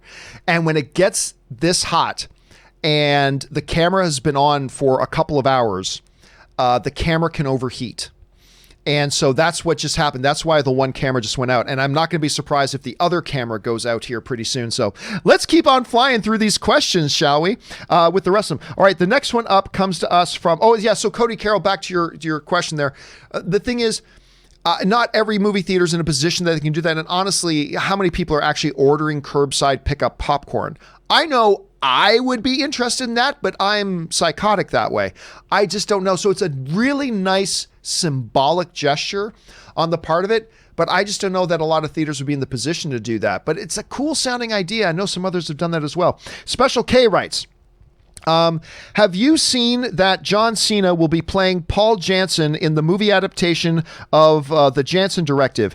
If you have ever read a Robert Ludlum book, then you know the main characters are complex. Does Cena have the acting ability for such a role? No, he doesn't. And I like John Cena. But now granted, it's been a couple of years now since we saw Blockers, but Blockers kind of shows us that John Cena is not ready to be the lead of a movie. Now, granted, that was a couple of years ago. John Cena is a dude who found his stride with really good comedic timing and being able to do a really good job with stuff like that. But is he in a position that he's ready to lead a film? I don't think so. But who knows? Maybe he's done a lot of developing the last year or two, and maybe we'll see. And who knows? Maybe he'll be great in this Fast and the Furious movie whenever it comes out. But he's got the physique, but I just don't know that he's got the talent for it. Let's find out. Maybe he does, maybe he doesn't. Right now, I'm skeptical. All right. Let's see here. Special K also writes, please give out a warning before saying things. You mentioned the ending of Saving Private Ryan recently. I checked it out as I couldn't remember it. When I heard those words, tell me I've led a good life. Tell me I'm a good man. I couldn't stop crying. Please give up. You mentioned the ending of Saving Private Ryan recently. I checked out. Well, listen, here's the thing, Special K. Movies that are 15 years old, I'm sorry. I mean, look, you know that Darth Vader is Luke's father. I mean, I try sometimes not to give away endings or spoilers of like older films, but the reality is if they're like 15 years old and you've had your whole lifetime to watch them and you haven't watched them yet, then you're probably not all that interested in watching it. Rosebud is his sled. I mean, everybody knows that.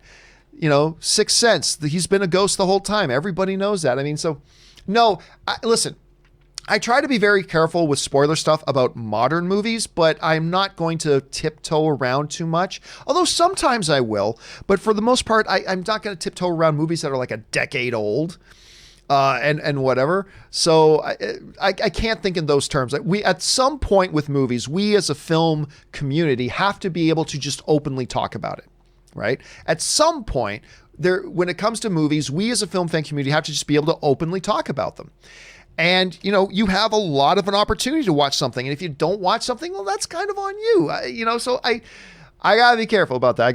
But that is a powerful moment, man. When he says, tell me I'm a good man and all that kind of stuff. Tell me I've lived a good life. That is a very, very powerful moment, man. You're absolutely right about that. It's a very powerful moment. All right. Jason O'Connor writes, Sony starting an Uncharted franchise with Tom Holland makes sense longevity-wise, but Mahershala Ali will be 50 when we get the Blade franchise. Crazy. Yeah, but there's a couple of different things to keep in mind here.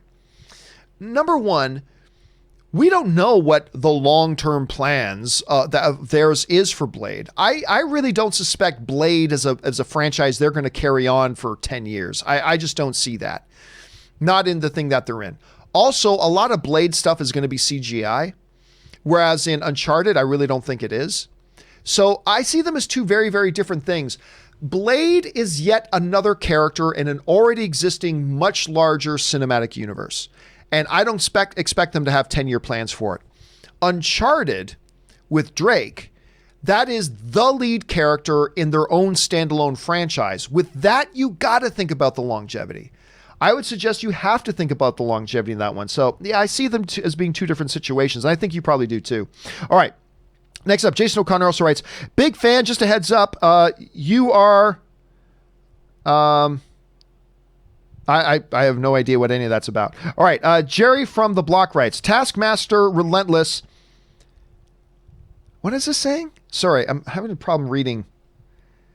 Oh, I see what it's saying. Okay. Taskmaster's relentlessness is like the Winter Soldier. Well, it's hard. In the trailers, it gives kind of that appearance, but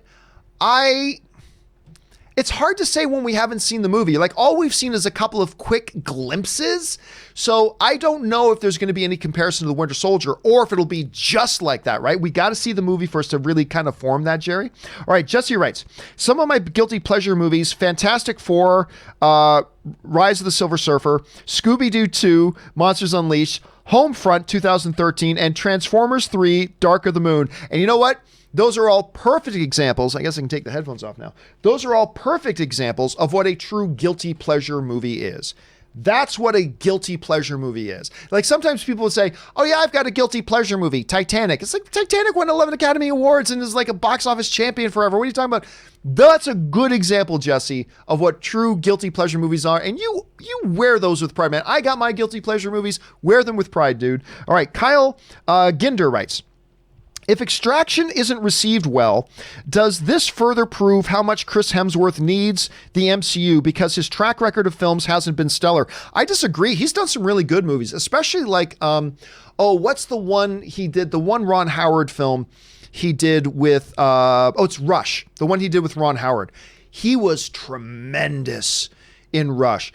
But listen, it comes down to this. And there was a little bit of discussion going on about this in the live chat before we started the show, is that, you know, for the most part, the box office of a movie is really outside of an actor's control. All an actor can do is go in and do the best job possible that they can acting. Chris Hemsworth always delivers. He always, hell, even in that Ghostbusters movie, I thought Chris Hemsworth delivered a really funny performance. Chris Hemsworth delivers. But hey, not every movie makes tons of money. It's just, even if they're good movies, we were just talking about like that Lego Batman movie. That movie's wonderful, made no money. So yeah, I'm not sure I would define it that way, Kyle. I'm not sure I would define it that way. All right, Diamond Dog's Puppy. We just got time for like 2 more questions here, guys. Diamond Dog's Puppy. Hey, John, one of my guilty pleasures is the 97 film Anaconda. And they're planning on remaking that. They're planning on doing a remake of Anaconda, by the way. I thought it was well received when it came out, but I learned it was just kids' nostalgia thinking. Regardless, it was a fun creature feature with memorable death scenes and a weird cast mix. I gotta admit to you, Diamond Dog, it's not one that I enjoyed all that much. And I kind of scratched my head when they announced that they were working on trying to do a remake of it. Now, what the status of that remake is, whether it just died on the vine or whether it's still kind of in development, they're still planning on doing it whenever they can get around to doing something like that, I don't know. So we'll have to wait and see. It's not a movie that was really for me, but Anaconda's got a little bit of a cult classic angle to it that there are people like yourself, man, that really do have an appreciation for the film. All right, last question of the day, guys, and then we got to wrap it up here. Diamond Dog Puppy also writes, hey, John, again, was thinking Blade 2 blows the original Blade out of the water in terms of scope, narrative, action, horror, gore, humor, and fun. Which is your favorite, Blade or Blade 2, and why? Have a great day, good sir. Oh, Blade 2. Yeah, don't get me wrong. I like the first Blade with Deacon Frost and all that kind of stuff. I like the first Blade. But yeah, they ramped it up for Blade 2.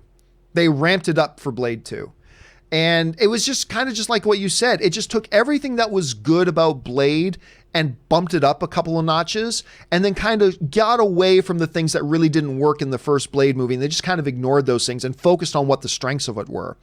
You know, the new strain of vampire was like so cool. And like you also had Hellboy in there. Why am I forgetting the name of the dude who played Hellboy? Ron Perlman. So you also had Ron Perlman in there. It's like you had this vampire hunter squad, which was just really cool for, you know, however long they were in the movie.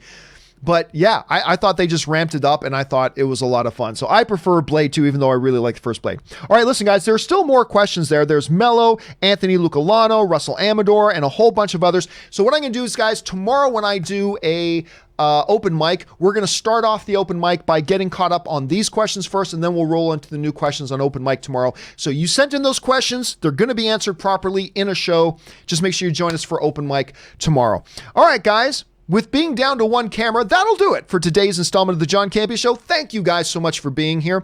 Remember, subscribe to the YouTube channel. Click the thumbs up button as well. If you need an audio-only version, don't forget the audio-only podcast version of the John Campea Show is now available to you as well. And by the way, guys, speaking of Feeding America, you guys will notice on a lot of my archive videos now, a lot of my archive videos have been converted into fundraiser videos for Feeding America as they help people out who are being affected the most by the current lockdown and the COVID-19 situation. So you'll see in a lot of my archive videos, there's going to be a donation button that you can just send, and it'll send the money directly through YouTube to Feeding America. You can continue doing that, and that would be great. And in the meantime, guys, make sure you guys yourselves continue to do the 4 smart things. Stay smart, stay safe, take care of yourselves, and take care of the people around you.